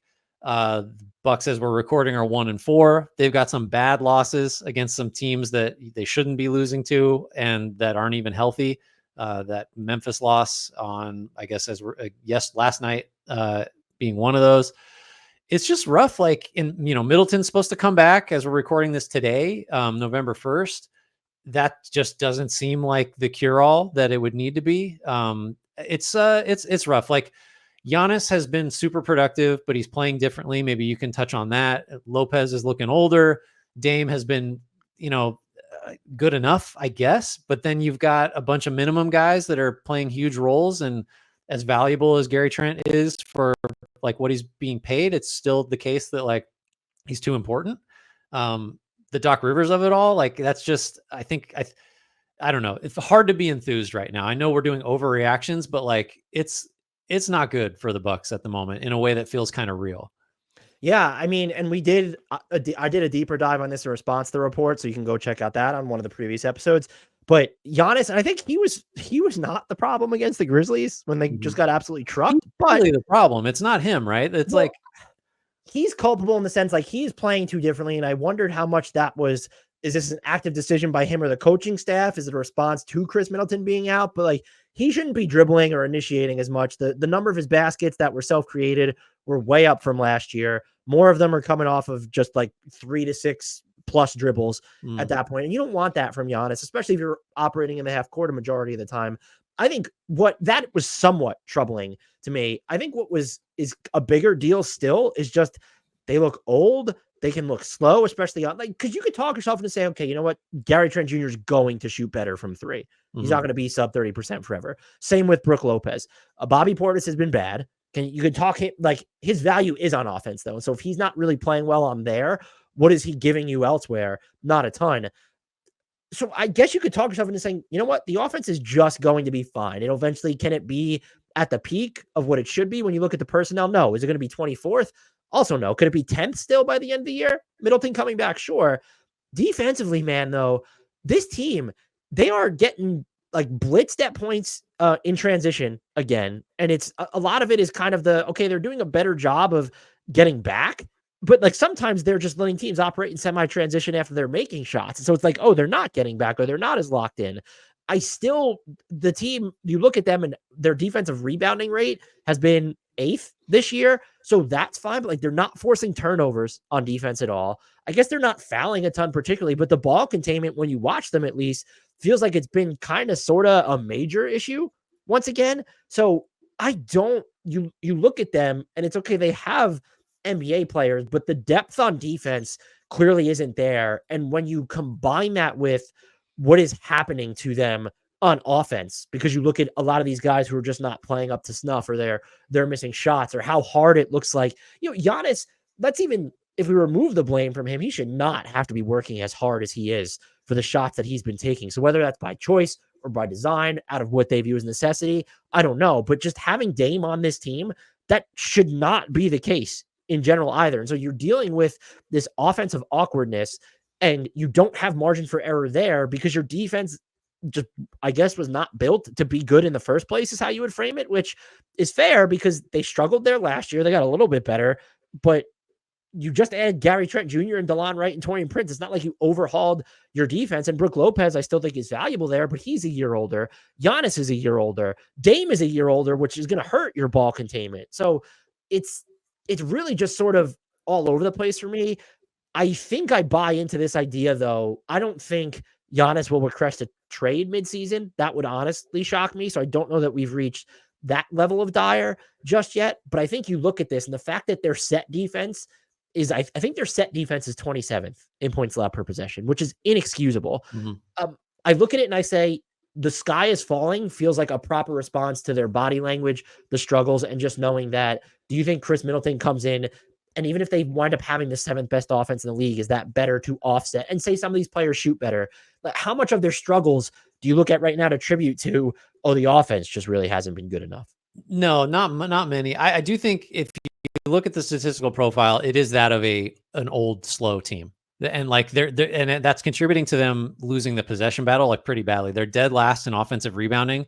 Now that's schematic one, but like also you can't be dead last in offensive rebounding and also be a bad transition defense. Like you got like one or the other has to be at least okay, right? And they don't ever force turnovers. So it just tells me that they're not they're not like out physicalitying, or like they're not beating teams or competing even like with athleticism or physical play. And that's just, they're older, they're slower. They're, like Dame isn't like moving anybody other than Giannis. It's just everybody's kind of out there. And then to move on from the like analytical side of it, like, I don't have any faith that Doc Rivers is like the guy to fix this. What have we seen from him in the last decade that suggests like this is the guy that rights ships? I feel like the opposite is kind of the case with him lately.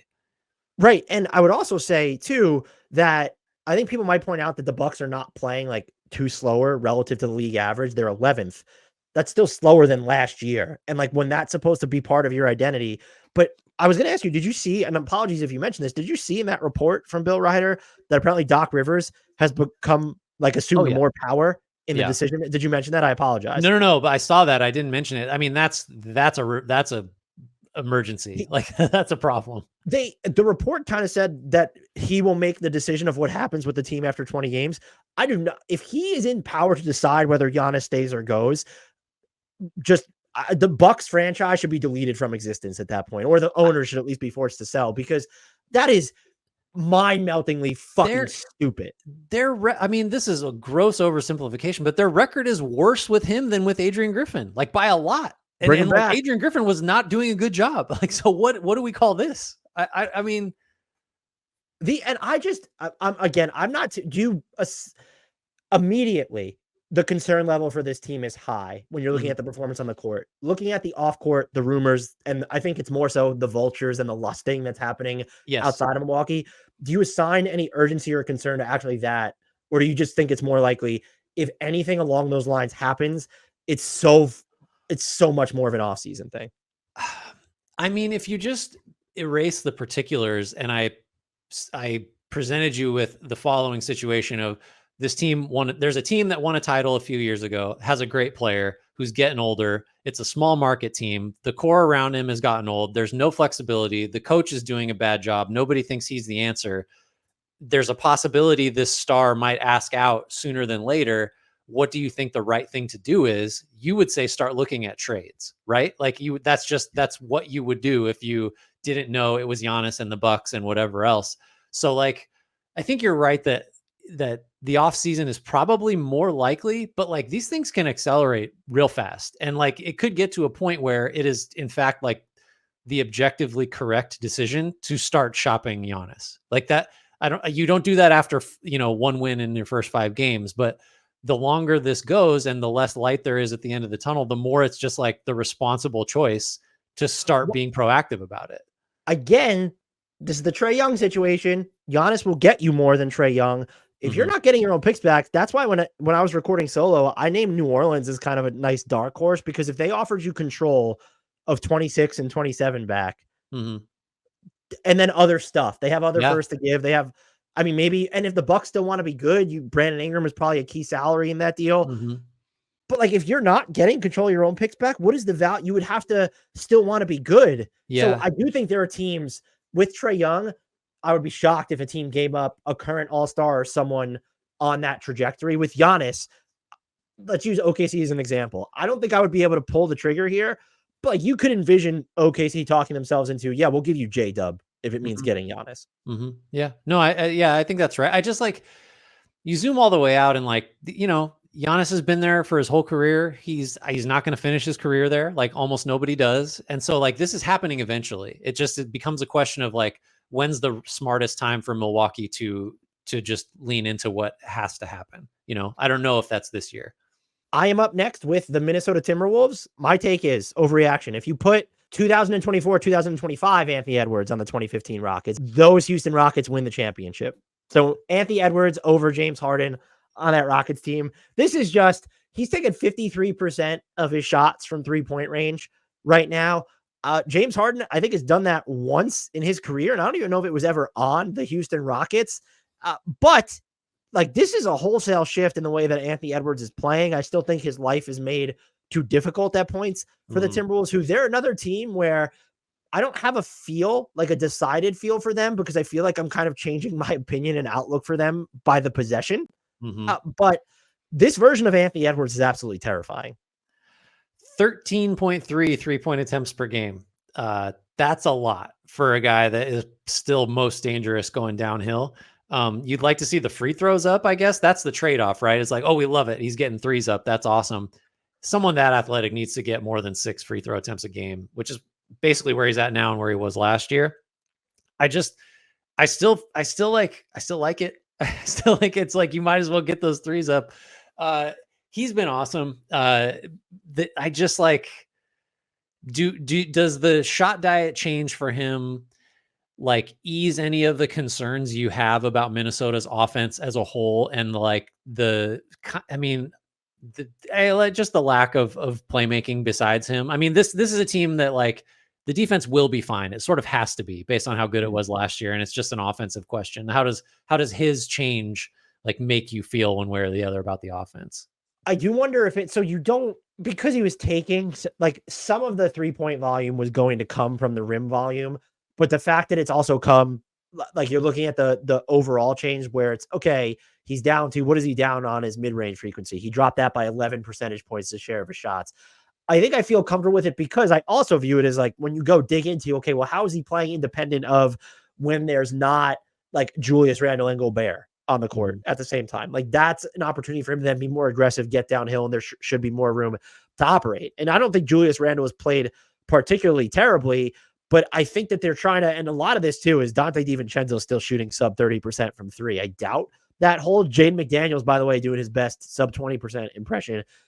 Again, I almost feel like this overreaction, while I've kind of enjoyed it from Edwards, or at least I think it shows an understanding of what they need, the lineup circumstances, the personnel circumstances, around him. It's almost, doesn't it kind of suck that this uptick needs to come from him of all people? Yeah. And it also still feels like, do you think it's simplified? I don't know the best way to frame this. When you watch him, do you feel like it's simplified the work he needs to do to get his shots off enough to where then, okay, this is definitely worth the trade-off? A little bit. I still can't escape. I used to feel this way. This is going back a long time with like maybe like the early 2010s LeBron, where it was like every time he took a jump shot, it was like, missed opportunity. And Edwards isn't the same in that, like, you know, every time he goes to the basket, I just feel like Edwards going downhill to the basket is like, okay, that's what should happen on every possession if we can, you know, make that a possibility. I mean, I still don't think the Wolves have the spacing for that. Right. That's the thing. It's like I just want him to attack because it's like, who knows what might happen. And I do think to be the kind of like singular offensive star that we think he can be, you got to be up towards 9 or 10 free throw attempts a game. I think that's something that like should develop. But yeah, like I think as of right now, I guess what I was getting at is I view this as a necessary change, and it's made him a little bit where more of his buckets overall are coming off assists, because I think that tends to happen with, I guess, unless you're actually Luka or Harden, or Trey, that's what tends to happen. It just almost is, why is he the only one or the one making this shift? And it's okay, you dig into it. Well, Dante DiVincenzo's not shooting well. Jaden McDaniels he hit them during last year's playoffs, but he's, in terms of volume and efficiency, he's a relative non-threat from beyond the arc. You almost need him now, Anthony Edwards, to space the floor so that Julius Randle, and who's been, by the way, I think, what's Julius Randle shooting, like 50-something% on three still? Is he in the 60s now? He was hitting them 62.5% from 3-on-4 attempts per game. So, like, but to open up room for everybody else, Anthony Edwards has needed to become the floor spacer. I think the adaptability he has shown is a good thing. I just question, is it, to this degree, is it the greatest thing for Minnesota's offense? Yeah, probably not. We are on to this is rough, New Orleans Pelicans. Grant, this offense is cooked. Is that I've got thoughts and opinions, but just off rip, would you do? Where are you at on that? My response would be like, it doesn't need to be this way. Like, why? How did this happen? But yeah, I mean, you can get into the deeper numbers, but they're 28th in scoring efficiency. They're 24th in effective field goal percentage, and they turn the ball over a ton. So, like, and look, that's pretty cooked. Pretend that they're going to shoot more threes at your own, I won't even say risk at this point. I think it's just a delusion. They're 27th in 3-point attempt rate. They're taking fewer threes than they were last year. They were the team, though, Grant, that I was saying we had some breaking news on that we would need to tackle during this podcast. So did you see the bad news? No. Well, here's the bad news. Herb Jones is going to be out 2 to 4 weeks with a right shoulder strain and a partial tear in his rotator cuff. Methinks that's going to be at least closer to 4 weeks. Yes. Yeah. CJ McCollum is going to be out 2 to 3 weeks with a right adductor strain. So they're fucked. Jordan Hawkins, this is just like down. You lost Trey Murphy, or Trey Murphy is yet to play this season, and CJ McCollum. Now, those are your. Am I missing anyone? Let me look at their roster. Like, those are your single 2 most important 3-point shooters, and now they're unavailable. Where are the threes coming from? You can't, and now you're in a position where Shamit Dua had pointed this out on Twitter. Even if you use we had called for more Zion as a screener, and we've seen it a little bit more this season. I think with Brandon Ingram, doesn't fucking matter because you're just getting contested 2s out of that because Brandon Ingram doesn't want to take pull-up 3s. Zion isn't going to pop. He's going to need to roll. And DeJounte Murray's injured as well. And I think he's at least more willing to take those shots than Brandon Ingram. But even he is, I wonder, was I too high on his addition in the sense of, well, is he going to take enough of them for that to work? But I think there's a better chance of that all working. We have seen them, they've played Jordan Hawkins is on this roster card. Like, we've seen that. We've seen it more. Have we seen it enough? Over 30 minutes per game. I never would have predicted that for him, but he's been that important to them. So maybe you view him as a more important floor spacer than CJ McCollum. That's fine. But you're talking about 3 of your 4 most important, like, perimeter shooters right now are out of the lineup. And there's just no excuse then for them to also be, Grant, so goddamn slow. Yeah. This is a team that still gets out in transition, but when you kind of look at the overall speed of their offense, you can't be 14th in average possession time. You are 25th in average possession, or excuse me, you're 27th in offensive efficiency after an opponent makes a shot because you can't go against these set defenses, especially with this personnel. Why are you also 15th in offensive speed, not even efficiency after a defensive rebound? You're fast after you force a turnover. Okay, great, grand, wonderful. Those are not the vast majority of your possessions. And by the way, like, you can't even force more. You're top 10 in opponent turnover rate already. And you watch them. You can say the 3-point volume is a symptom of their personnel. Their offensive process right now is not, because this is a team that and I'm not saying it always works. I don't know how efficient they would be. I'd argue they'd probably be hella efficient because Zion Williams, by the way, Zion's not blameless in all this. He has not been great to start the year. No, I've confidence that he will be better, but you can't be a team that lacks offensive creation in the half court with the right shot profile, with talent that is, I don't even know if it's redundant or just it's AI. Like, it's not complementary to one another, especially with who you have available right now. And the decision is like, we're just going to play, I can't say slow as shit, but relative to what you need to play at, you're playing slow as shit. So this is really disappointing. And I don't know who to blame. Is it the front office or the roster construction? Is it Willie Green at this point because he's not instilling more urgency in his players? How much can we actually play and lean on the injuries for them? It's just wildly disappointing to kind of see them be like, we know we're inefficient when we're, going up against set defenses, and yet we're just going to play way slower than we should be anyway, because and this was my point before I rambled on. It's not always going to work, but playing at more chaotic speeds and not letting defenses get fully set is a way to eclipse at least some of the deficit of, well, now you're dealing with a creation deficit, but of the floor spacing, the half court dynamism. I think, I don't disagree with any of that. I think to close it on a lighter note for the Pelicans, I would bank on multiple 25-point games from Jordan Hawkins while McCollum is out. I think it was trending this way a little bit. He just flat out needs to be a featured part of this offense. He is wired to, like, get shots up. Like, he definitely is hunting shots. He moves great off the ball. He's over 40% from 3, and he does not take, like, exclusively easy shots. So I think that efficiency is coming down, but he's going to be forced, like, this 31 minutes he's averaging, like, that's going up. Like, just because you must have him on the floor if you want any kind of perimeter threat to give your other guys, give your Ingrams and Zions, like, real opportunities to do anything. So I don't know. This isn't a fantasy podcast, but Jordan Hawkins is about to start getting some crazy numbers because he's critically important suddenly. And I do think, like, he just is capable of being a high volume, like 20+ point scorer. I really do think he has that in him. By the way, and I think what's also is just at what point do they run out of time here? Because how much longer can you have? I've actually been impressed with the defensive returns. I think guys are at least trying. Better than I would have thought. Yeah. Right. But you're not good at ending possessions on the glass. You're bottom 10 Mhm. in defensive rebounding. Your opponents are getting to the rim a bunch. You've done a good job. They're not shooting too well there, but they're also not shooting exceptionally well from three. How much of that is the Pelicans? And a lot of it, if it is a lot on the Pelicans, well, a big chunk of that is gone for a month because of Herb Jones being out. Yeah. And now I think what I'm saying is, I don't know that they had a huge margin for error on defense anyway, just kind of looking at the vitals, but now it's gone with Herb Jones.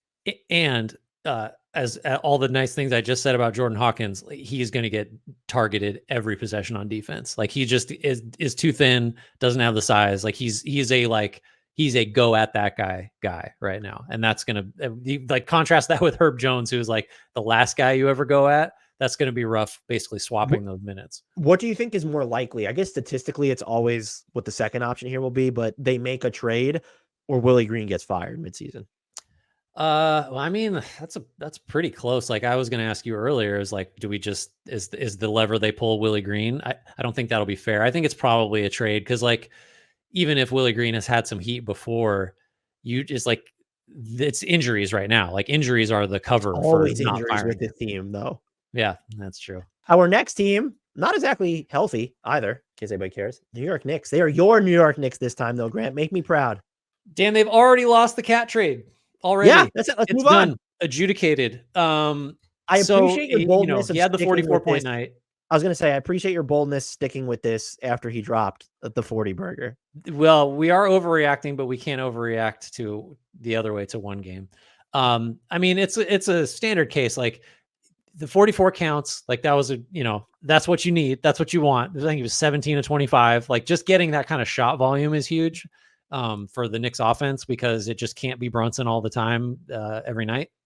But you look at the financial components, you look at the lack of depth, you look at like just the weirdness of like how hard it was to get him enough shots in the first few games. We talked about this a fair amount, but like, I don't know. We knew that there would be like some fit issues or like just some feeling out stuff, but like I never imagined that one. I thought maybe it would be like, wow, they really got to rein Cat in. Like he's really like going down on all. Like I get how many pick and pop threes.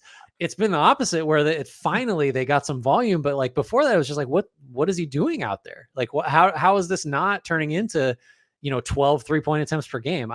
I hope that still happens. But the other sides of it, we are overreacting, like lots to be seen, but like hasn't been great so far. We got to concede that. It's so bizarre because like if you dig into the vitals, it's this time of the year where any of the stats were saying they could change overnight. But like you look at the Knicks vitals and it's, well, relative to just like we're talking about Towns hasn't necessarily been great at either end of the floor for them. And you could say, okay, like, and they played the Celtics, they played the Cavs, they lost to both of them, but you're at 500, positive net rating, despite playing that Celtics game. By the way, that's going to ruin their numbers for like another month. Still, it's going to wreck everything. It might ruin their numbers for the entire season. Yeah, and like because even if you filter out like that Celtics game, they've been really like they're 29th in defense overall. I can't remember what the number was exactly, but I think they were 6th when you take out the Celtics game. So you look at it and say, okay, yes, this is clearly an overreaction. I will say the thing I'm watching is definitely what he's doing defensively. Mm-hmm. And then I think the place to wrap up here, because we just did a deep dive on them, everyone can go check it out. And I don't think much has changed other than Karl-Anthony Towns took more shots, is the way to empower him to continue along this, where it seems like Tibbs wants one of him and Brunson on the court at all times, which logistically makes sense. Or is it, well, we need him to get easier shots, so we should play him with Brunson even more than we already are? I honestly don't know the answer. I'm not criticizing Tibbs for his approach, even because I think intuitively, like Karl-Anthony Towns is paid like a megastar because it's like that should be a guy who's in some lineups without Jalen Brunson. Mm-hmm. I mean, that sort of is the problem with him, though, right? Like that is why that contract. That's why that contract is viewed as like, I don't know about that one, because he just hasn't been that guy. I think the usage would depend on like, because like in the playoffs, it's just like you're going to play them together as much as humanly possible, and so like the Cat but no Brunson minutes are going to be, there'll be like 2 of them maybe in like the games that really matter. So I think then from Tibbs' perspective, and he's just like a win the game tonight guy, I think you just like you can't really worry about like, oh, we gotta like build up Cat to be able to handle these playoff minutes. Like, I think everything he does with staggering or not staggering those two will just depend on like what is called for that night to win the game. There won't be like long-term planning involved.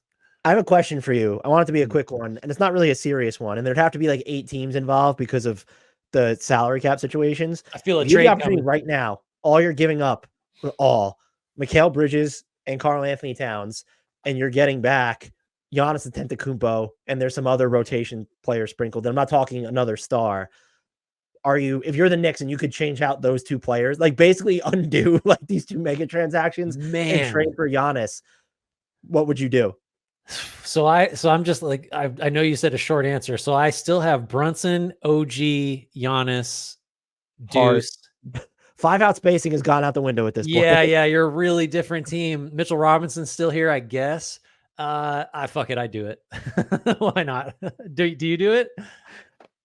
I'd probably do it. I just, at this point, I'm just sort of like, I don't know, because I tend to be higher on Karl Anthony Towns than most. So I think I would naturally go to, now, if you could do Mikal Bridges and Mitchell Robinson and other teams are involved, maybe they're sending Milwaukee first, or is Milwaukee still trying to be good and wants Mikal, I would preferably go, like, part of me wonders, would it be better to go Mikal and OG and then keep Cat? But it's just, Giannis isn't that type of guy on defense. I don't know, but interesting thought exercise, right? I love like it. If you could, if the question was basically you could undo 2 of their past 3 mega transactions and just fold it into Giannis Antetokounmpo. That's forget the math. We're salary cap dorks around here. We know that's not how it would need to work.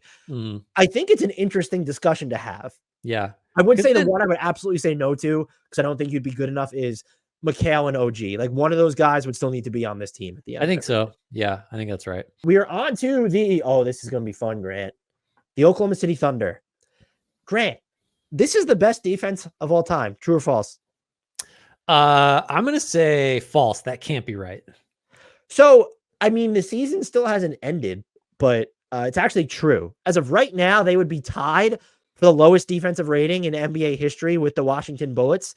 However, the best way to actually do this, and I don't think this is going too far into the weeds, but if you want to see who's been the best defense or offense of all time, or worse for that matter, you should look at how they compare relative to the league average at that time, because pacing is so different across eras.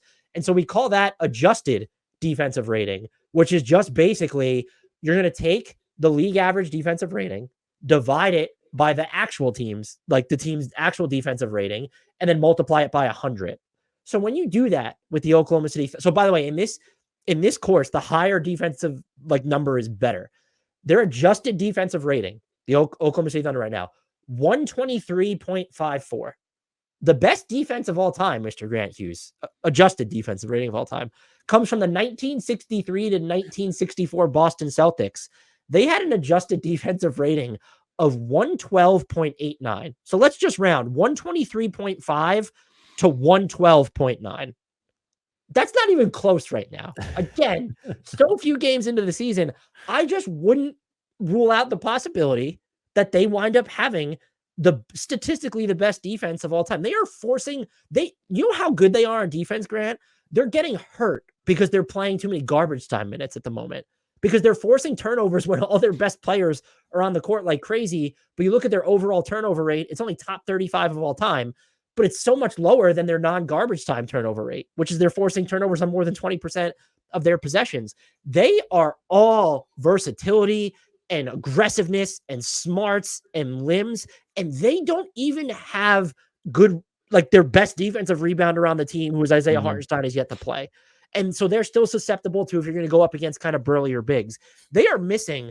I don't know where you would put him in the ranking of their most important defenders, but if I just put him smack dab in the middle and said, well, they're missing their 3rd or 4th most important defender and are still just, and it's not even close, by the way.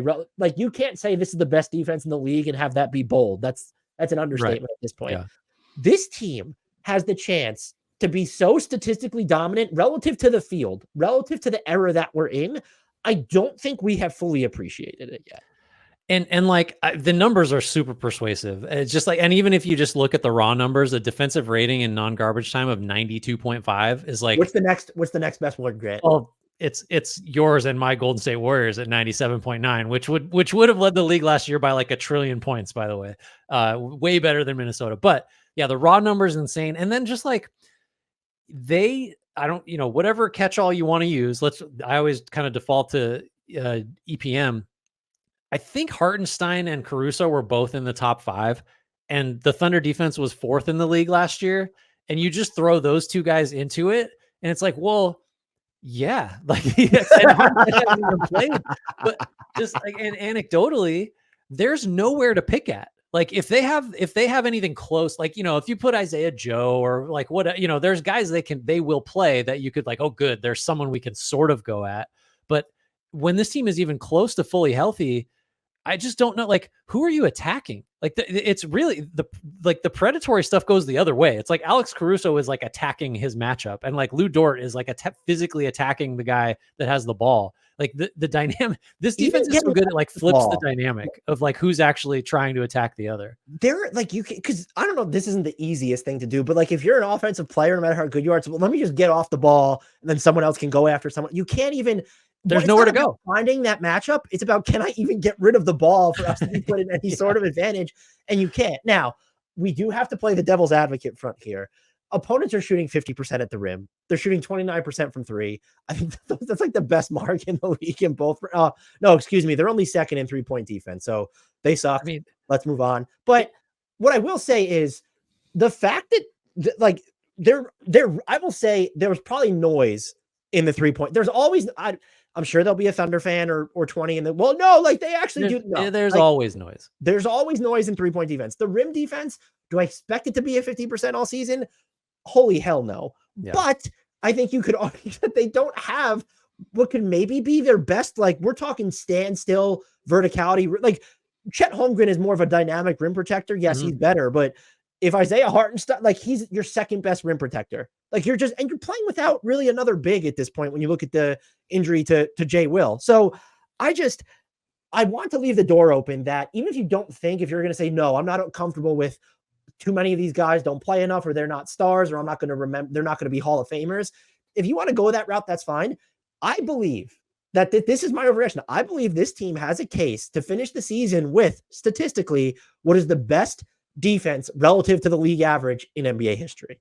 Yeah.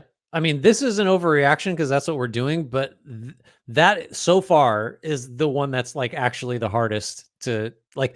Cam Thomas is less likely to average 30. How about that? Than the Thunder are to finish with the best defense. I wonder where this would rank when we're done here shortly, hopefully, where this would rank against all our other overreactions. It's not going to be, I don't think it's going to be the spiciest or least likeliest by oh no, it might be the least. I mean, which is crazy because it's the most hyperbolic. You're saying the best thing of all time of anything. That shouldn't be a safe prediction, but it feels that way. Oh man. All right. It is your turn. And we're on to, you had to pivot here. Yep. With the news. This is rough. The Orlando Magic. Yeah. So prior to the news that Paolo Banchero has a torn oblique, which is like, I didn't know he was like hitting 5th for the Tampa Bay Rays, because that's a baseball injury, generally speaking. It was going to be that the Magic were going to bust out of this ridiculous trend of having crappy offense. They haven't had a league average offensive rating since 2011-12. And they had been looking a lot better. And Paolo obviously had the 50-pointer and just looked like he'd taken another step after making the All-Star team last year. Now that he's out, I think the overreaction is that Orlando's got to make a trade that focuses on holding up the offense, one, while Paolo's out, and two, to get it up to the level that, like, I don't know, honors how good this defense can be. So, so the defense actually isn't just, kicking ass and then, oh man, they couldn't, they scored 106 points tonight. Like that just can't continue if the Magic want to get where they, their talent suggests they can. So I would just throw out all the usual suspects. Like, you got to take a look at Zach LaVine and Anthony Simons. And if you don't want to think quite that big, I don't know, you could downgrade from there, but like, it's just got to be, you've got to find a way, because Paolo, is on the short list of guys who just matters more to his team's offense than most. So unless you want to go through this stretch where maybe you're 500, maybe you're worse than that without him, you just have to find some scoring. So, I mean, that's been an issue like before the injury, but I just think it's like now it's non-negotiable. Yeah. And there could be pushback, but you just want to look at Paolo Banchero on the floor this year, Grant. The Magic, 117.7 points per 100 possessions. That's in the 78th percentile. Without Paolo Banchero on the court, Grant, that drops to 97.9, which is in the first percentile. It's like they're being defended by the Warriors' number 2 defense all the time. Not the OKC defense, though, because they would be in the 0th percentile, right? I don't know. You look at this roster, and I think, look, they've impressed me when you look at their shot diet overall. And like this is with, I mean, KCP will shoot better than 16.7% on 3. And I'm assuming Wendell Carter Jr. will eventually shoot at least over 15% from 3. Like, are Franz Wagner, my point here is, are your best shooters right now, when you look at a Jalen Suggs or a Franz Wagner, when Paolo isn't going to be on the court for the entire game, are they going to continue to shoot as well from 3?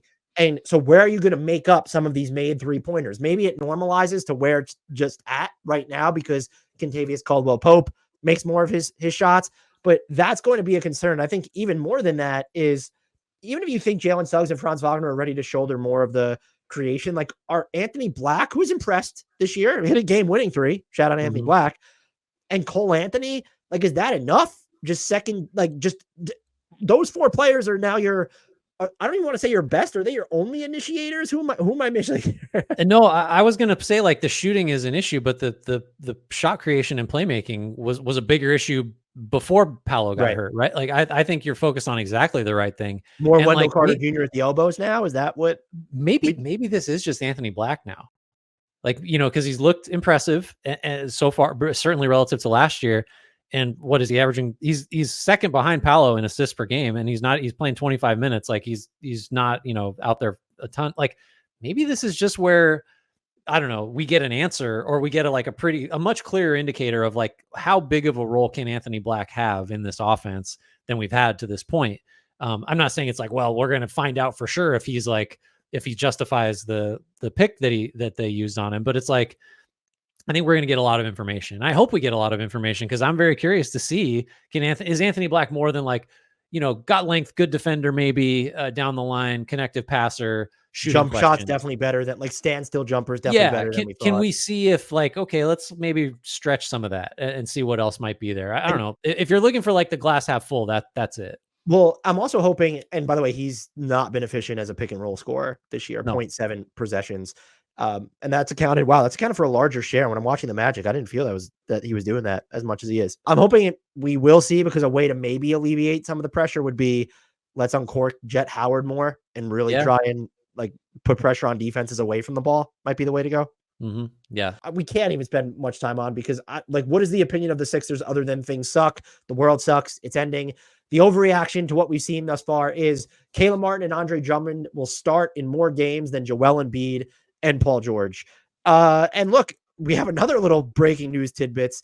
Joel Embiid wants to be 100% game ready with that left knee, and he is almost there, per Shams Charania, on Joel Embiid and his left knee injury. Now, okay, fun. We still have no timetable for what the fuck is going on here. It's sad in Sixers land. They are bankrolling a 3-star operation, and what they're getting in return for that bankroll is a 1-star operation. They are 27th in offense. They're 18th in defense. Nick Nurse is grumpy. I don't know how you could be, okay, yes, Paul George and Joel Embiid are going to play for how long? Like, you're just constantly waiting for I predicted, in part at the start of the season, or before it started, because I wanted to manifest good vibes, that the big three would play 1,000 minutes together this year, Grant. Oh. You much of an idiot I look like right now?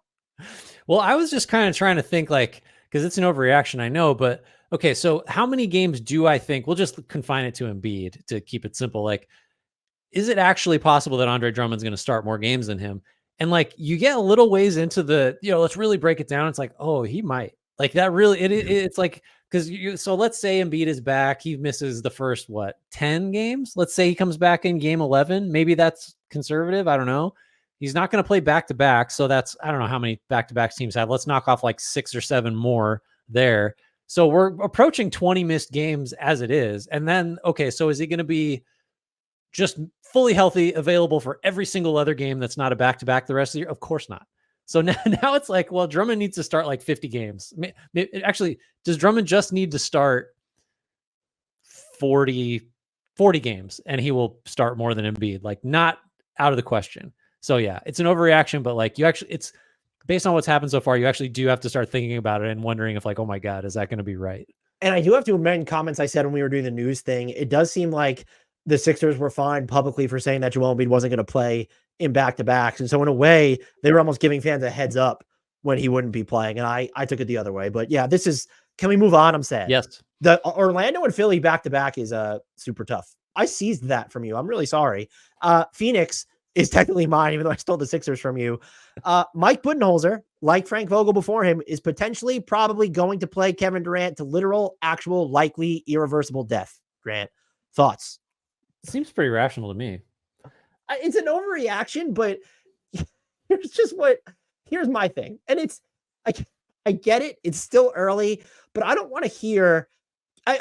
Let's actually break it down this way. What's the best way to manage Kevin Durant's workload after he placed 6th in total minutes in last year, Grant, his age 35 season? I'm not a doctor. I'm also not particularly smart, but I'm pretty sure it's not having him lead the league in total minutes during his age 36 season. I also don't want to hear, and I was actually watching Kenny Beecham reacted to my overreactions for Bleacher Report, and his commenters got mad and he kind of dismissed it. KD's a hooper. He wants to play. I don't care. And look, he seems like the nicest guy. Even when he criticizes my stuff, he's super nice about it.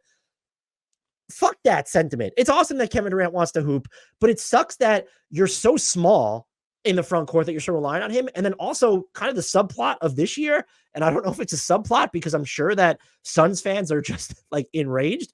Yusuf Nurkic is not good. And he has the minutes. He has the minutes to back it up this year. So that's now it's okay. So we're super reliant on Mason Plumlee. And we're at a point now where it's all right. Well, what do we do after that? The Suns feel like, and this is a really tall order to say for a team that's in the second apron and with just standalone assets. Then at that point, when you don't have first round picks to trade, what is the desirable contract here? No, you're trading anyone, whether it's a Nurkic, whether it's a Kogi, maybe Grayson Allen would have some standalone value, but he hasn't even played that well to start the year, nor is he playing like a ton. By the way, Monte Morris has to be just really pissed that he signed with this team, by the way. That's a nice, another little side here. So like, what is what is the solve for of getting Kevin Durant fewer minutes? I understand that. That's still not a good position to be in. He's averaging almost 40 minutes per game. That's too. I don't care that we're 5-6 games into the season. That's too many minutes. Yeah. Dude is 36. I don't care that he's immortal. It seems like he is one of the best basketball players of all time. He is literally unstoppable most of the time. And I think the offensive process for Phoenix has gotten way better, but it does feel like we're sort of playing with fire here. The answer, though, I just don't think is on the roster, because everything I just said, what is the alternative? Well, that is the exact problem, because what seems likely to happen is because one of my takes on this team is that like there's 2 guys in the starting lineup you're not sure are going to be able to be on the floor to close games that you care about, and that's Nurkic and Jones, just because like one defensive targets, like speed, size, speed, all that stuff. The problem is like Kevin Durant just becomes more important with this lineup construction the deeper into the season you go and into the playoffs, because you might just have to play a lot of center. Like in those, they messed around with that last year. So like you're not only wearing him down just in raw minute totals now, you're doing it in advance of what is probably going to be tougher demands on like physically what he's being asked to do. So like you're playing with fire, like in both ways, I guess. Like it's a huge problem, but there is no solve for this. Like this is what happens when you build a team this way. There just isn't, like, you just don't have the ability to reach down the depth chart and find someone that can like, let's give this guy 10 of KD's minutes every night. Like, right. And I do want to at least give him credit for, so he played 44 in the OT game against the Clippers. That's not skewing the 39.7 minutes per game. No. Like here's the game log in the non-OT games, Grant. 39, 38, 39, 39. Yeah. Well, and here's the thing, like I can understand why you would do that as Budenholzer, because he's playing great. Like he's shooting 53% from the field, 46% from three, like 27, 3 and 7, blocking 1.8 shots a game. Like he's clearly their center if we're going to look at that. So like the production is not hurting from the minute total. So it's like you probably feel like you're doing more than getting away with it. At some point, that's just not going to work. Like that just can't be the way it goes. It's weird to see Beal and Booker, especially Booker, logging fewer minutes than that, just because they're so deep in those spots. Yeah, like right. There's now, but the only actual answer that we haven't mentioned is Bobo still exists, and unless he's dealing with an injury that I haven't seen or heard about.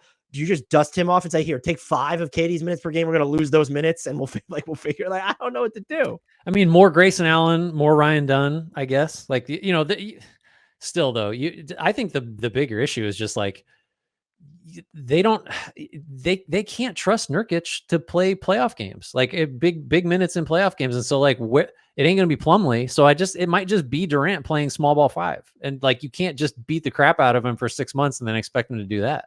Can you get Isaiah Stewart for use of Nurkic if you include your 2031 pick? I haven't even looked. I need to look at the salaries, but I think Nurkic makes more. I think he makes more. Yeah, I think Stewart's in like the 15 to 17 range, right? Yeah, and Nurkic is higher than I thought. He's at 18.1 this season. Does Stewart make low enough where it could be what's it like a cheap player on the Pistons that they could also give you for? Because Isaiah Stewart is if he's in the 15 range, like you said, which you are right, he's 15 on the button. So give me another Detroit Pistons player that's like can make $3 million or something, and that would. I hear they're just throwing guys like Quentin Grimes into deals. So maybe oh no, he's gone already. Too late. You could. Oh, they don't have. I mean, it would be Marcus Sasser, and it would have to be Marcus Sasser and Isaiah Stewart, which the Sasser's so redundant on this. You could get Bobby Clintman. I'm intrigued as him as like kind of a stretch big. So, but are you at the point where you're pulling that? Like if Isaiah Stewart, if you have to get off Nurkic and Isaiah Stewart's maybe the best player you can get for that, are you doing it with the 2031 pick? I mean, you're all in as it is. You might as well. I like Stewart better than Nurkic. I just the energy, the spacing, maybe like you could actually play some 5. Yeah, I don't know. Why not? I don't think it's enough to 2031. I like Stu, but we move on. Is it still me? It's still me. Again, why did I seize the Sixers from you? You just wanted to talk about the Sixers really badly. I'm going low hanging fruit here, but it's going to lead into a discussion about what the actual overreaction is. Why are Anthony Simons and Jeremy Grant both still on this team? Damn it.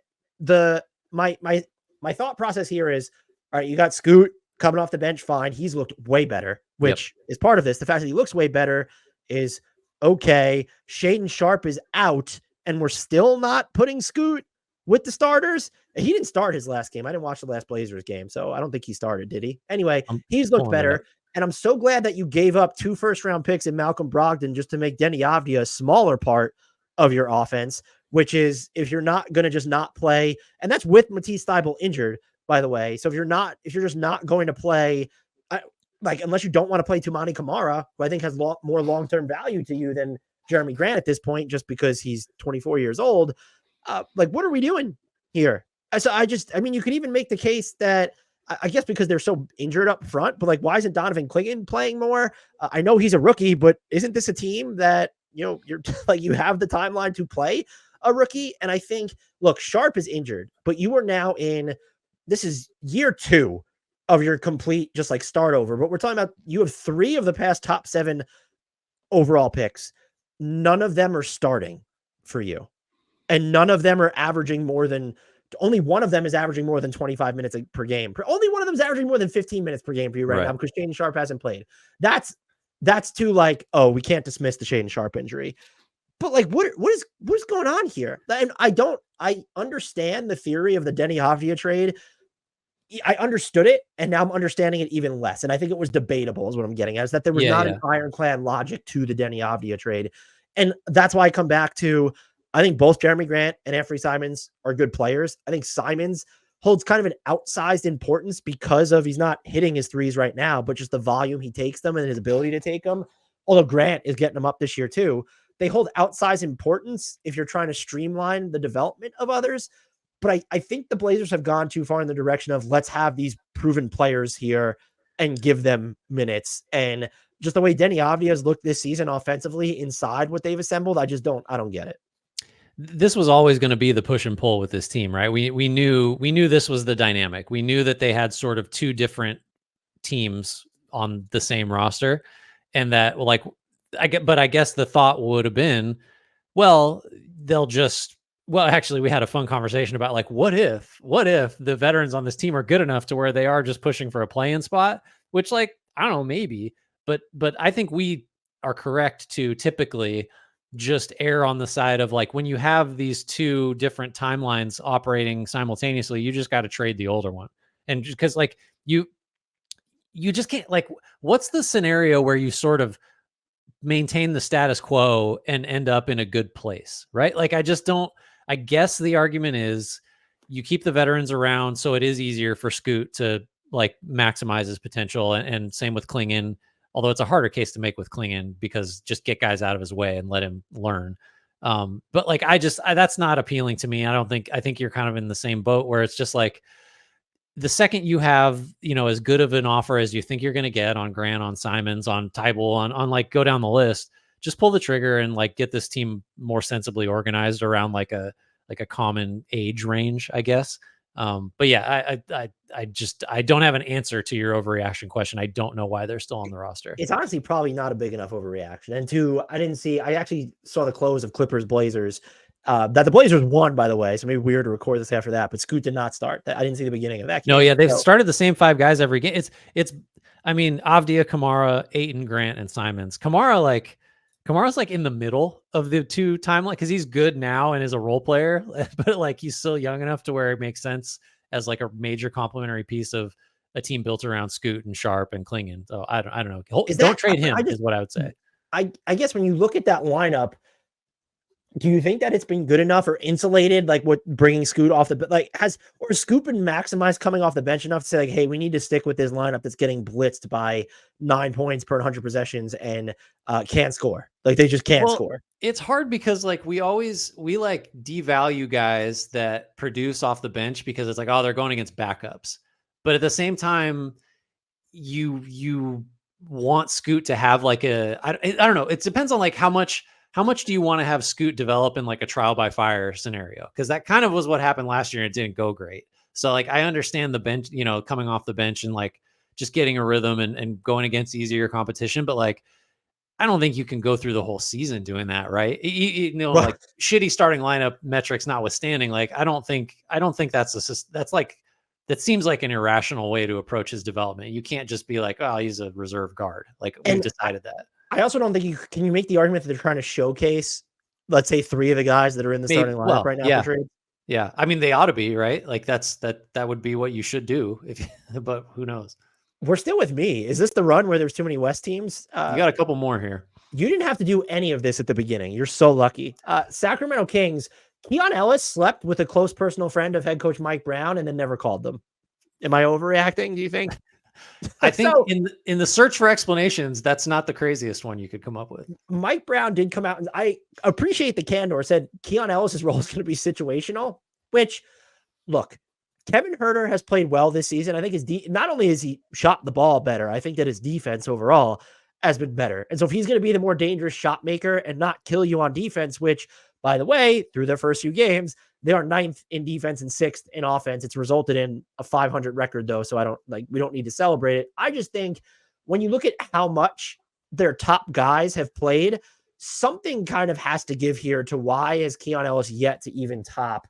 He played a little bit more in their blowout win over Utah, but you have Keegan Murray at 37.1, DeMar at 36.9, Domas at 36.2. That's not a Keon Ellis thing. That's a lot of, okay, we have Trey Lyles and we have Alex Len after that.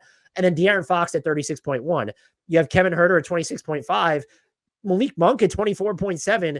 I understand there's a lot of bodies here, but Keon Ellis at sub 15 minutes per game with, by the way, 1 DNP coach's decision sprinkled in.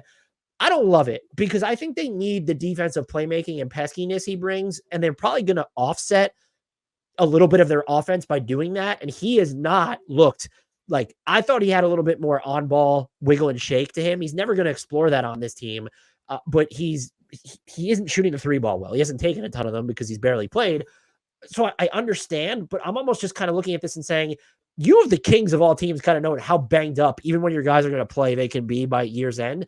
This doesn't feel like the best allocation of minutes to me when you're looking at the top 8 of your rotation. And I'm just like, if we move forward, this is the one I was iffiest on. I thought about changing it just because the Kings are, like I said, top 10 in offense and defense so far. Mhm. I just think at the top, like there's room to shave minutes off of Fox, of DeRozan, maybe not so much of Monk, but I would say maybe even of Herter, because this is a guy who's had a lot of shoulder issues the past like year and a half. And let's get Keon Ellis just some more minutes in there. And yeah, it changes the dynamics of your team. But I think it could maybe like, let's try to limit the wear and tear on our best players right here. So it's funny.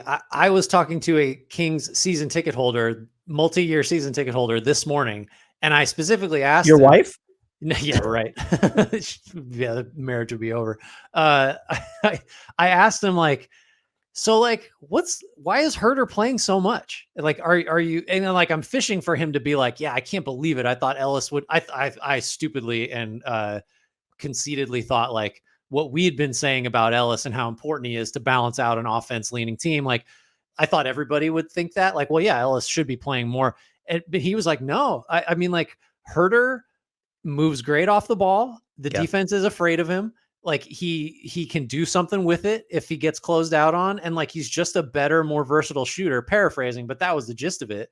And I was like, and he's like, Ellis makes standstill threes and that's kind of it. And I was like, wow, I guess like if Herter is just a better overall player, which is debatable, I think still given the needs that this team we thought would have. Now the offensive defensive ratings suggest maybe we were like exaggerating that, but like, I still think if you zoom all the way out, this is a team that's going to need more than one good perimeter defender on the floor. And Keegan Murray is the one. So this has got to change still, even though Herter has been good. And I am receptive to like one more like really dangerous offensive player in a lineup that already has several. Like that's kind of interesting in like a playing to your strengths kind of framework. But right, like Ellis just has to get more minutes eventually, don't you? Maybe this is coincidental. We keep bringing it up. Maybe this is a Herter showcase. Maybe you're trying to prop up his value because you know you're. Oh, interesting. Yeah, I mean, look, he has been good. I just don't know that this is sustainable, and it just feels weird. I guess I'm not a big believer in kind of the defensive returns so far. I mean, when you see like kind of what happened at points during the Lakers game specifically, I guess I don't even know if this is an issue, but it's okay. Well, what needs to happen for him to get real minutes? Because you didn't play him a ton against Utah where you like blew the doors off of them. So what kind of needs to happen there for him? Like, what does situational mean? I guess I want to know. Explain to me the situation in which Keon Ellis is going to get minutes, because it doesn't seem like he's even guaranteed minutes in a game that you're going to win rather comfortably. I think the situation is one, you've just traded Herter because you pumped his value up deliberately, or two, they give up like 145, 3 times in a week. And then they realize this starting lineup cannot continue. Let's move on to the Spurs. I have them as well. I did steer clear of Victor Wembanyama for the most part here. Do you think we should have leaned into he's not going to figure it out on offense at all because of the way defenses are they've decided, well, he's going to do this to us on defense. Like they're loading up against Wemby. It's not like real quickly, because we talk about Wemby plenty. I do think what we've seen so far this season reinforces the fact that like there's no question about his defense.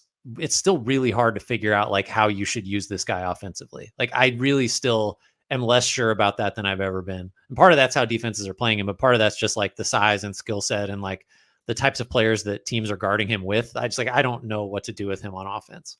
So my actual overreaction is the turnovers are here to stay. I know Trey Jones has been banged up to start the year, and I know Chris Paul's 39, but like he was brought on in part to solve this issue. They are turning the ball over in 18% of their possessions, basically, which ranks 27th in the league. That mark is not much better when Chris Paul is on the floor. And I think you look at this team and you say, okay, well, it'll normalize for CP3 in particular. He's turned the ball over a bunch relative to, if the season ended today, which luckily for them, it doesn't, but his career high turnover rate, what would you have guessed his career high turnover rate was, Grant, before this year? What is it this year? Just for point of reference, 21.9. And that's, by the way, that's like a 6-point drop off what it was. Career high can't be. He's on the ball all the time. I don't know, like 14%.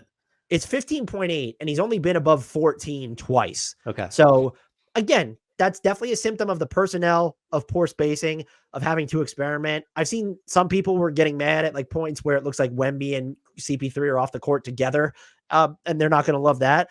I understand it And I also understand that Chris Paul wasn't going to come in as a 39-year-old and have this, comprehensive change over everyone, and experimenting with Stephon Castle. Of course, that's going to add to it, but it's super discouraging. And I don't like Devin Vassell just by coming in virtue of opening up the floor. Does he change this at all? It kind of just feels like the Spurs this might be a more round or a more subtle way of saying I'm focusing on the turnovers, but we were way too much on the Spurs' skis. Everybody, even us, who I think were more measured, was just like, oh, this team is ready to pop. And it's okay. Let's kind of slow our roll here on this team because they're still going through the typical growing pains, despite having what we believe to be is going to be one of the best players of all time. Like they're 29th in offense right now. Yeah. And I think like there's a chance that this actually, you're saying it's here to stay. This could just get worse because one of the things that could happen this year is they decide like, we just got to get Wemby more touches, however that needs to happen. And he's just going to be a higher turnover guy because of the high dribble, because of the, like he tries shit, like, which I think is a feature and not a bug. Like he really will try to make some passes that are just not there because he sees them, but it's just, so I think that's actually a mark of a player that, has newsflash. Wemby has like pretty high offensive potential. But like, I could just see, especially Paul gets hurt, that's going to happen. And then you do just try to force feed Wemby to try different things to figure out like, how do we maximize what he can give us? And I think that's just going to produce more turnovers. So I think it could get worse. And they're not, and I think people should not expect them to try and make a trade in an attempt to get better. I mean, the defense is, how much of the Utah game is doing any heavy lifting here, but like they're 5th in defense. So like that's, that's something. What were they, if you had to guess, what were they before the Utah game? I don't know. 20th probably. You think the jump was that big? I don't know. I just think every jump is bigger than we assume it's going to be. I'll have to filter that out, but we could move on to, yes, it's your team again. Suck it, Grant. But it's your guy. The Toronto Raptors.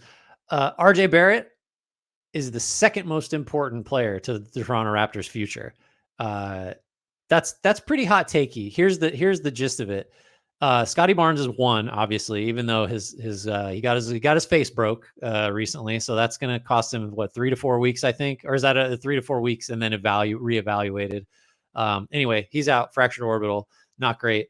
This is just an argument that Barrett at least has a case to be more valuable, more important, big picture than Emmanuel Quickley, which might not be something Raptors fans love because Quickley's the guy that just got paid, but I mean, the way Barrett has played, so now he's played a couple games this season, but he looked like a different guy down the stretch last year after coming over from the Knicks. He's averaging 25, 5 and 5, is shooting threes at a 50% clip, which is just like, okay. But like, he still just seems like the guy that, man, he gets going downhill and good things happen. He's got the draft pedigree. Like there's a case here, right? That Quickley just is like a really, really great backup or like a mid-tier starting point guard, and Barrett's just better than that at a wing position that might matter more. I don't think it's an overreaction. Maybe because I came up with it. I have seen the Raptors fans seem to think that it might just be Grady Dick is the second most important player. We're really going for it, huh? Look, he's definitely got more oomph on the ball. And for someone who I think has moved a lot better defensively this year, I could see it, but I still think everything you said holds truer. I do think because of maybe the facilitation potential, that's what this might come down. I think the two things it comes down to is you trust Emmanuel Quickley's outside shot making more, both on and off the ball, right? Yeah. But I think you trust RJ Barrett's dynamics getting downhill, whether he's on or off the ball more, right? Mm-hmm. So who winds up being the better facilitator / defender for this team? And as I talked about with Samson Folk, Quickley hasn't been that good with the Raptors. I think as he gets more familiar, you'll see him navigate the floor and screens better. But I think it's a discussion between the two, right? They paid Quickley like he's the answer just because it's so long-term and so much money. And I would frame it too positively because like, I do think Quickley is going to be a good starter and can be better than that potentially. I think this is just an acknowledgement that Barrett is like better than we thought. I think it's a good issue if we're having this discussion for the Raptors, not a like, oh, Quickley ain't it. Like that's not the point of this. Let's go to the Utah Jazz. I'm curious whether you think this is an overreaction. The rebuild is more behind schedule than we actually think. And here's the thing. what I mean by this is not looking at this season and saying, oh, this team is supposed to be better. By the way, if you care, San Antonio was 15th in defense before that, the Jazz game, by the way. So there was a pretty big jump, 10 spots, but you were still wrong. And I'd like to point that out. That's the important part. So the Jazz are kind of doing now. They're 30th in offense, 20th in defense. They have yet to win a game. I get what they're doing now, and it's the right thing to do. I want to make that clear. But you look at it and you say, you at least wanted to have this idea or hope that, oh, maybe the best player of the next good iteration of the Jazz is on this team, or maybe even the second best player. And you could default to Larry Markin in there, but is he really going to be on the long-term iteration of the Jazz? If I had to pick the non-Larry Markin division, I don't see anyone right now who looks like they can even be the second best player on the really good iteration of the Jazz. And Cody Williams has not played enough for us to go there. Taylor Hendricks, the devastating injury, that just fucking sucks. Walker Kessler, even peak Walker Kessler is not going to be that guy.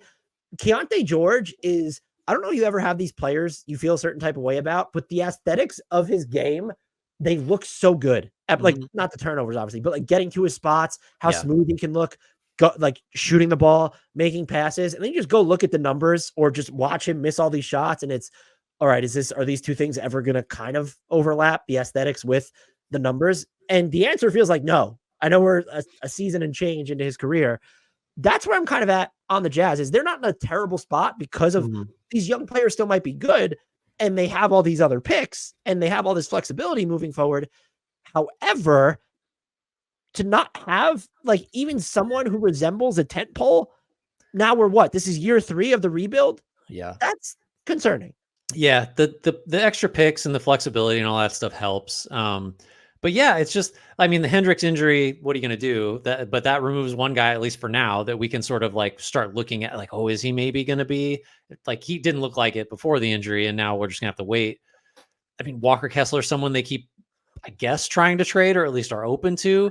I mean, like, yeah. And I feel actually, you asked, like, do I have those guys that I feel George is one of those guys for me, where it's like, the aesthetics are there. Like, you could see the flashes of like, that guy looks like a good, like exciting starting point guard.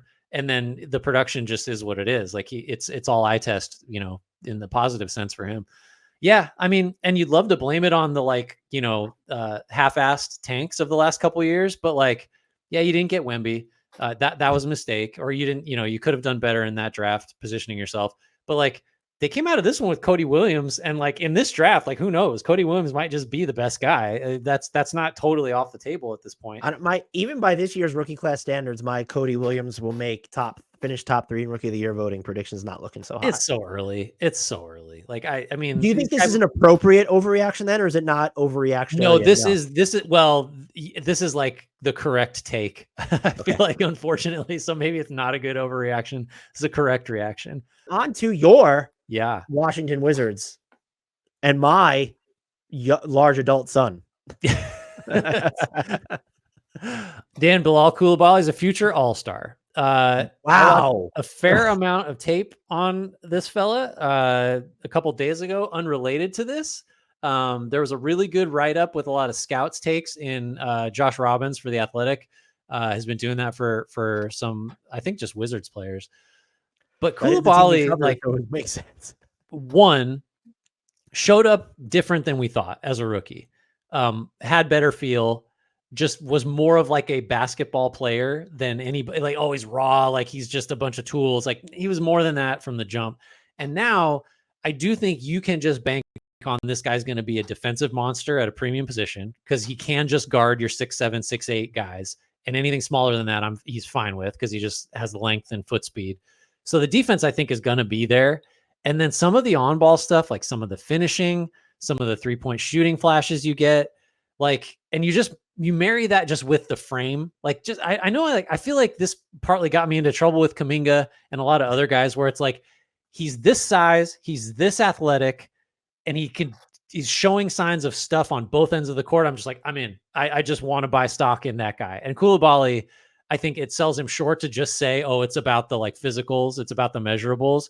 That's a factor, because he does have like real game on both ends. So I know I don't have to sell you on this, but I think I think it's legitimate that he has an all-star potential. What do we talk about a lot on this podcast? And one of my favorite words, probably a cliche at this point, when it comes to stardom or high-end players, scalability. Mm-hmm. The Atlanta Hawks game, that was the game of his NBA life. So it's like not the greatest example, but he did literally everything, whether it was just space the floor, hit threes. I think my favorite sequence of the game is navigates the floor and a screen perfectly, is able to like intercept the pass that's trying to come in over his head, defers it, they go the length of the floor, someone misses a shot, and he's there just to put it back. Like, this guy is just all like, he is way smarter. It's not just, those physical tools are on display, but he's using them so intelligibly more than, and obviously you and I we don't cover the draft like that. So we're going off other opinions. So I'm not going to poo-poo other people's takes. Yeah. I just look at him and I'm like, we said it last year, use the word feel. This year, there is more, to the point where after the first like 1 or 2 games, I was concerned he wasn't going to shoot enough because he was just so focused on like developing the handle and the vision.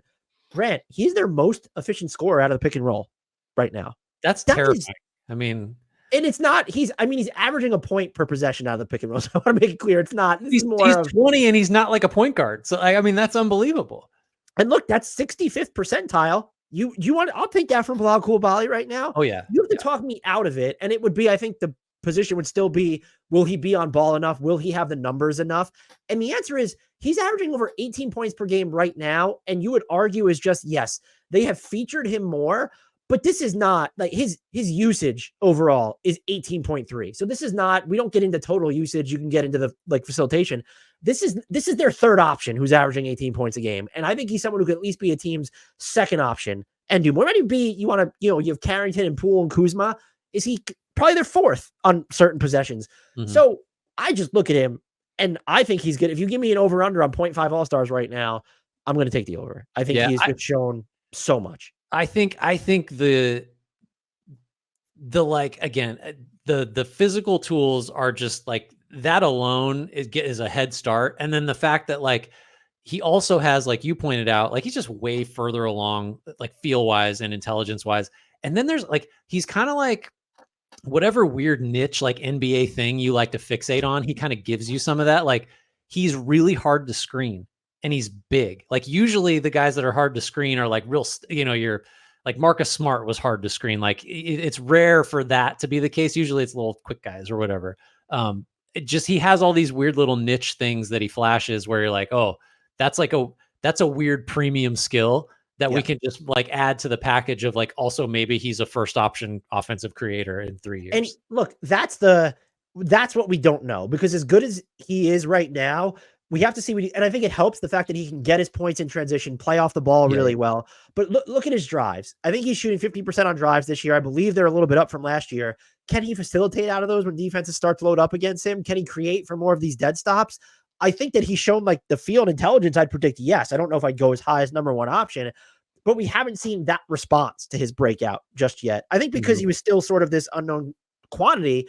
The final thing I'll just ask you, I found myself after that Hawks game torn between trolling the Pacers for not just taking this guy who looks like everything they need and then kind of deferring to, well, he wouldn't be playing for them anyway. What is the more correct course to go here? Because Jarris Walker's not playing. Yeah, right. Like he had this opportunity to break into the rotation last year and didn't. I think you can forgive the Pacers for just not seeing it, because a lot of people apparently didn't with Coulibaly, but like, I think he would be playing. I mean, like, I think I like Aaron Nesmith as much as the next guy, but I think you could play him over him. I think maybe he's just in there instead of Nembhard potentially. Like that. That feels like a missed opportunity. So I think trolling is probably the correct way to go. Lightning round time, Mr. Hughes. We have subscriber overreactions. I will take us through them, or we'll alternate, but I'll start first. This one hurts, but would I put it first because of the Paolo injury? Rhett Bauer says Paolo Banchero already is what NBA Twitter said Anthony Edwards was going to be. And then we had Phillip, I think was the only one to appear in here twice because he has a second spicy one I liked. Paolo won't win MVP, but will finish ahead of SGA and Luka. Let's work backwards. He's not going to qualify for MVP at this point. RIP that take. But that would have been, I could have seen it with SGA because you could go the whole central force route and SGA has all this other talent around him. I would have been hard pressed to get there with Luka. Luka would just have to have gotten hurt. That's the only way. What do you make of the second one, or the first one? I guess technically. So like face of the league stuff or that kind of thing. I mean, I will say watching that 50-pointer, it was just like, oh my God, what do you do with this guy? Which is how you do feel about Anthony Edwards when he's on a heater. But the Banchero's just like physical, overwhelming style was, even though that 50-pointer had a lot of jumpers in it. Well, just that was like my one note on that.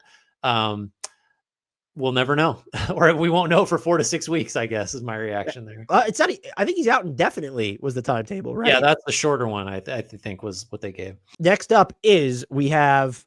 Excuse me as I'm choking. Oh boy, this is yours. Have fun, Grant. Oh yeah, this is from B Rich. Steph Curry is holding back this new era of the Warriors, and he did want me to let everyone know that he delivered this take very shortly after undergoing actual brain surgery.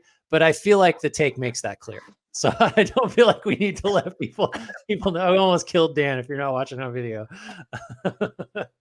It's a half serious take, but I do think it to view it charitably. It's just acknowledging how deep this Warriors team is and how beautiful their style is with 13 great players. Has anyone pulled out the "fuck it's so deep" meme for the Warriors? Right, someone needs to do that. But I will say, not to take this overly seriously, it does speak further to Steph's low maintenance and scalability that he's third on the Warriors in points per game. So it's just like this is, and we're not hearing him grouse. Oh, yeah. Well, and just how there's no question. It's like there's never going to be like, oh, what about when Steph comes back? Is he going to disrupt all this? Like, no. He does the opposite of that. My turn. We have this from Retro Braden. The Bucks window has truly ended. It could still be a team that wins enough games to make the playoffs every year, but they will never be in championship contention ever again. Leads to Giannis asking out sooner than we thought. That's from Retro Braden. We did cover the Bucks. I don't even this is a proper reaction at this point. Yeah, that's just correct. You're right. You're right, Retro Braden. That's 100% accurate. So very quickly, this is the point of the round. You don't get to elaborate on this. Is Giannis on the Bucks in 2025, 2026? Yes or no? Nope. Elaborate. No, I'm just kidding. I'm just kidding. Next up. Oh, here we go. The Bucks need to be blown up. Trade everyone. Fire Doc. Also, Willie Green from the Pels will be the first coach fired from Matty L. I mean, we're on board with all the Bucks stuff. Willie. I don't know what other card are they? What's the trade that you want them to make? It's a little too early. I guess. Well, we've seen a lot of Willie Green as a head coach, though. I don't know where to land on that. Those are the two, right? I don't know what other coach like. Billy Donovan just seems to keep skating by. So those are your two. I think he is the coach most likely to get fired, but I don't know how much he deserves it. I would say he's not blameless. Oh boy, the Utah Jazz have nothing to show for their rebuild so far. They don't have anyone who projects out to be a number one option on a decent team, and they are on the path to perpetual mediocrity. That's from Carradine Holt. I love flames on this take. We kind of just talked about it. Yeah. I would agree. I wouldn't say they have nothing to show for their rebuild. The bounty of picks they have, they could go out and I'll frame it this way. They have the ability to create their own trade market if they want to. Next up. Oh, this is for you, Grant. This is yours. Oh, Ryan Dunn will at least be the Suns' fourth best player, all rookie first team, and a top 5 defensive wing by the end of the season from Usher. I mean, fourth best. Okay, so Tyus Jones has got to take a seat there. I guess like Royce O'Neal, Yusuf Nurkic. I mean, if you told me Ryan Dunn's going to shoot 40% from 3 on decent volume, then like there's a real case here. Just because of the defensive versatility, low usage, role guy. He's kind of everything you'd want from O'Neal, except just younger, more athletic. So overreaction a little bit, but like, how else do you react to a guy who just could not shoot at all, becoming like a plus shooter? I think it puts everything else on the table. Here's a list of every member of the Suns who has made more threes than Ryan Dunn. Kevin Durant, Devin Booker. That's the list. So I honestly, all rookie first team. I predict he making all rookie team. So I'll go on board. First teams. Well, with this draft class, it sucks. You read the whole thing about nobody's getting 15. No one scored 15 points yet. It's just like unbelievable. So that's okay. That passes the sniff test. So does, fourth best player. So honestly, the first team all rookie is probably the easy, okay. Fourth best player. Fifth best player might be his floor at this point. He might get there. Fourth best is tough because there are like established veteran NBA players on this team, but like, couldn't you see the black box that is some of these advanced metrics, he just grades out as like an elite defender, like by defensive estimated plus minus or like defensive rap, whatever. Like, and that's just how he is statistically the fourth best player. That's not beyond the realm of possibility at all. No, I mean, look, they're 7th in defense right now. They've been outperforming their offense. So I fave this one. I think he'll get one of these 3 things in the bank. It's a perfect overreaction because it involves a rookie who's doing a thing we didn't think he could do for 6 games. Like, it's a perfect overreaction. I love that one. That was great. Thank you, Usher. Andrew Abraham. I miss Julius Randle already. Is there a way to trade him back to the Knicks? I mean, like, we can cook up some trades for you if you. Do you miss Julius Randle? Is that a common Knicks sentiment? Or are they like, we could really use that secondary playmaking? I think most Knicks fans are probably more optimistic. I think Knicks fans are in the stage of you can't count the Boston game. And it's just like, you can't count 25% of their schedule. That's my whole thing is Boston was the measuring stick. I think this proves how far away they probably are from Boston. It'd be nice to see them with Mitchell Robinson and Precious Achiuwa and what that looks like a little bit.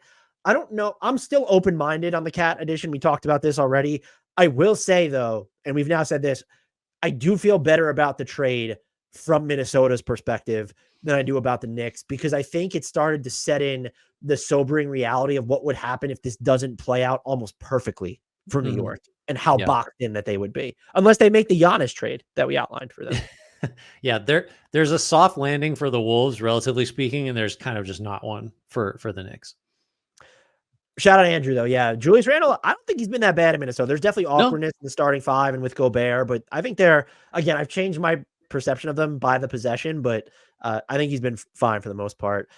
These are good ones. Yeah, we got a twofer from Austin here. First, the Pacers will finish sub 500. Let's take that one.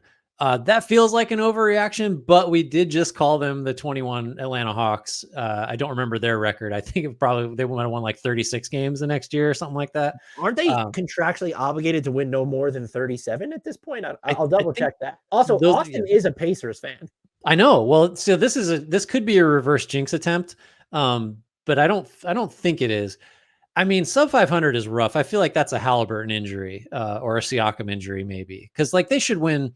Even if you think like, the offense just can't be second best anymore, and the defense is going to be a problem. Like, I don't know, they could win 43.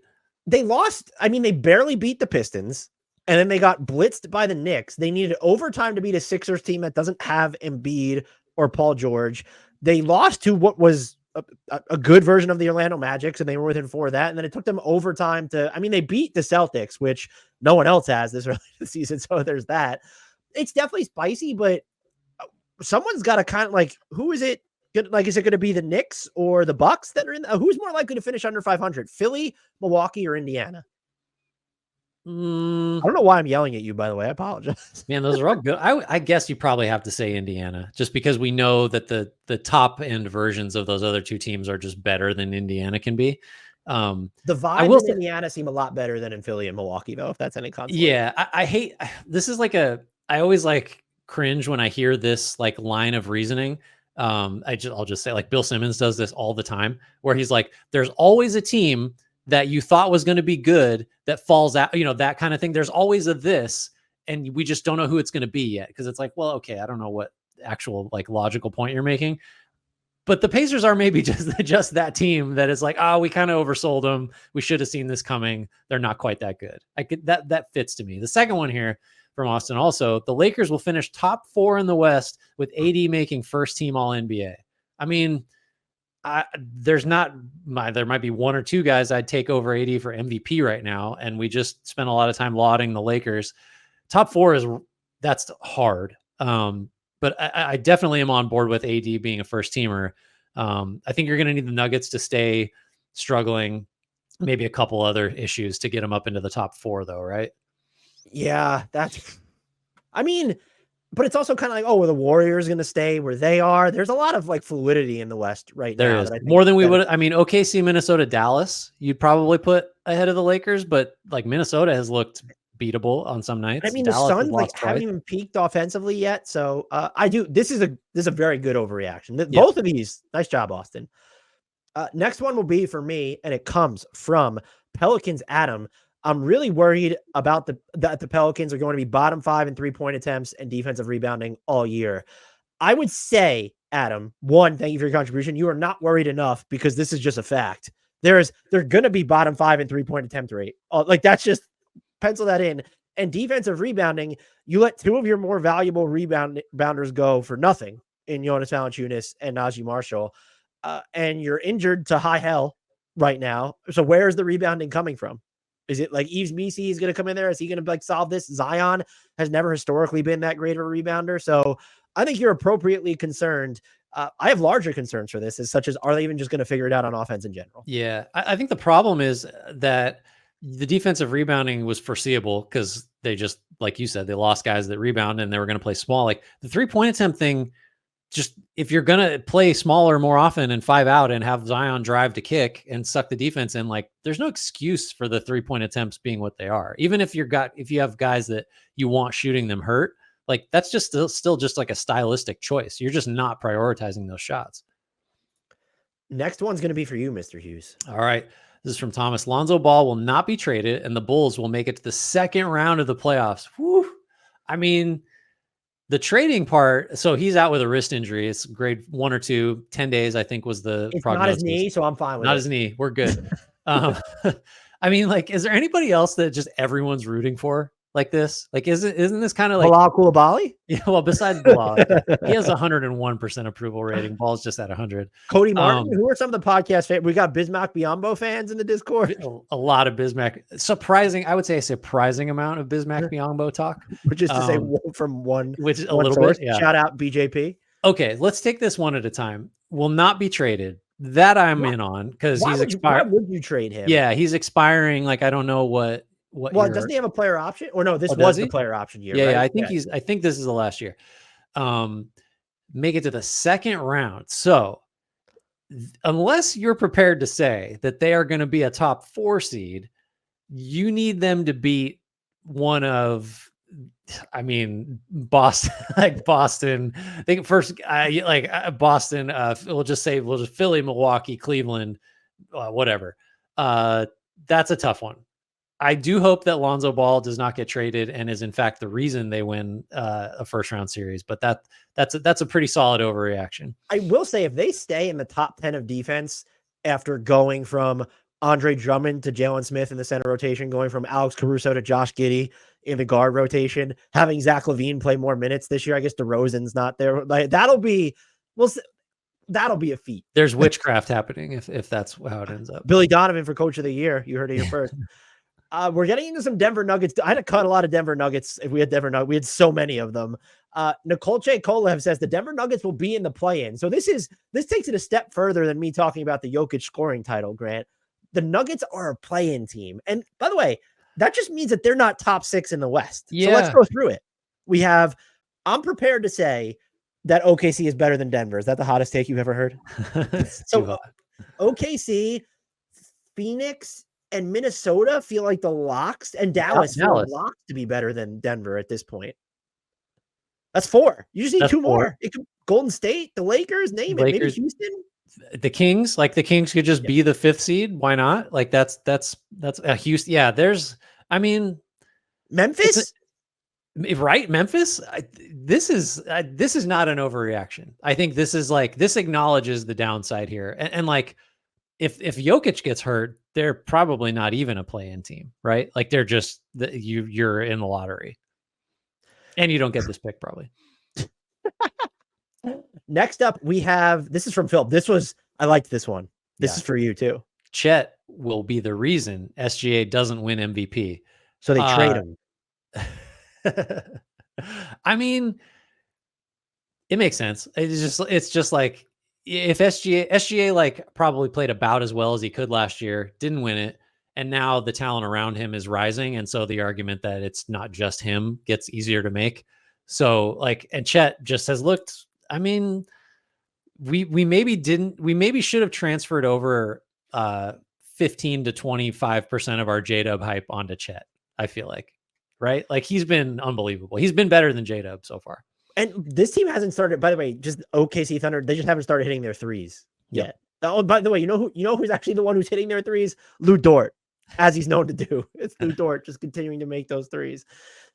Next one we have coming up from, okay, here you go. Settle in, Grant. From Okay. Are They Good NBA, the Pacers, Kings, and Bucks all underperformed this year, missing the playoffs, while the Warriors, Hornets, and Bulls make the playoffs. The Warriors get to the second round, while the Hornets and Bulls are first round exits. And yes, this gives the Bulls front office just enough hope to probably not trade Levine or Vooch. That's, again, from Are They Good NBA.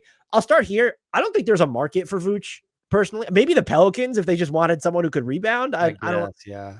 But so let's break this. Let's start with the Pacers, Kings, and Bucks will all underperform. I think the spiciest version of that is the Kings, right? Yeah, because they're because they're like the safest, right? They're the safest regular season team in the group here. What would underperforming be for them, just relative to the? I mean, missing the playoffs would be underperforming, right? Oh, because he said missing the play. Yeah, sorry, I saw missing the playoffs. What do you make of the Dubs making the playoffs? I can get on board with. The Hornets and the Bulls making the playoffs is different, but that's. Yeah, I mean, it's hard, but at the same time, like, we're just sitting here asking a lot of tough questions about the Pacers and the Bucks and the Sixers and the Heat, and just go down the line. Like, I don't know, somebody's sneaking in. It seems like there's going to be some unexpected openings there. So are the Hornets and the Bulls the two teams to fill those? I mean, if it's not going to be Toronto, Brooklyn, Washington, like, I don't know. It's kind of like a process of elimination argument here. So if you had to pick of the teams most likely to miss the playoffs from Pacers, Kings, or Bucks, who are you going with? I'm probably least concerned with the Kings, but at the same time, they play in the West. So it's right. Like the margin for error is slimmer. I mean, I don't want to, I know this is overreacting, but we can't say the Bucks. The Bucks have the blow it up potential though. Now, like that's a factor. I guess, oh man, I guess it's the Pacers. But the West being what it is, the Kings, I think the Kings are, again, the safest team here. Like, as far as you got to bet your life, they're going to win 45 games. Like, I feel like that's still the Kings, but that might just not be enough in the West. I think what helps them is that they seem to have the highest floor or a higher floor to where, so they'll be in the play-in, where could you see the Pacers missing the play-in altogether and like not even having a chance to get into the playoffs? Maybe. I mean, this is a tough call. They're all like, you can make the case for all three of these teams here, which is not great. Who's likely to make the playoffs? Dubs, Warriors, or Hornets? Or Dubs, Hornets, or Bulls? Of making the Warriors, like, even in the West. Okay. Yeah, I mean, Charlotte's tempting. I just don't believe in the Bulls despite the start. I think the most likely part of this is that both Zach LaVine and Nikola Vucevic don't get traded. Is probably the safest bet of everything. Bulls fans are like losing their minds right now. Oh, this is a fun one. All right. I think, is it me? I'll take it. The Cavs are firmly in championship contention. Good games only. Yep. Should we move on? Yeah, yes. I think we're done. The Cavs are, I think even we overthought the Cavs with the downside. Remember, you and I got caught up. We're pretty good at not being prisoners of the moment, but after the Jared Allen hit piece in the playoffs, you're like, there's no way To your credit, I was worse than you about like, there's no chance they go forward with this. I was wrong about the Donovan Mitchell thing. We were wrong about the first Jared Allen contract, and we were wrong about him signing a second one. We should probably, I'll just take it. I should not be allowed to discuss the Cavs anymore. I think my hit rate is too low on Cleveland. Which is bad news because I think they're great now. So sorry. Man. This is like me being high on the Grizzlies. Yeah. It's a kiss of death. Mm-hmm. I think this might be our final one right here. Yeah, this one. So JT Alexander, John Collins will win Sixth Man of the Year. I mean, John Collins had a great dunk the other night. I saw. That's the best thing I can say so far. Well, so what helps him is that he will not be the one starting, it seems, in Taylor Hendricks' absence. So he will continue to come off the bench. But I mean, he has had, what'd you say, like 2 above average games? I mean, and trying to help out here. I would assume if and when he's traded, he will not be a starter. So he's preserving eligibility is key. I think he's safe on that front. Man, he's got to start hitting threes again. He's had one good 3-point shooting game this season. What a precipitous fall for John Collins. Remember, there was it really felt like there was something there in the early years with the Hawks, but it's just, I don't know what his future in the league is as far as being part of a winning team. Grant, we made it in under 3 hours. You're welcome to our listeners. Are you ready to take us out of here? Happy to. Everybody, thanks for listening. Thanks for the submissions, especially on this one. Always good to get some listener and viewer participation. Appreciate that. If you haven't already, rate, review, subscribe, thumbs up on YouTube, leave comments on YouTube. Join our Discord. That's how we got most of these submissions. I think not too many Twitter submissions. Were they all Discord? They were Mostly. we had 2 Twitter submissions. All right. 2 YouTube submissions, or yeah, it was Twitter. Sorry. Anyway, that's how you can participate. We always appreciate that. It's good discussions going on in there all the time. Live game campfires channel is always very helpful if you want to catch up on what's going on that night and you're coming to it late. Links for that in the YouTube and podcast description, how you can get involved there. I think that's going to cover it. Tell your friends, tell your enemies. Apologies, Jared Allen. Shouts, Frank Ntilikina.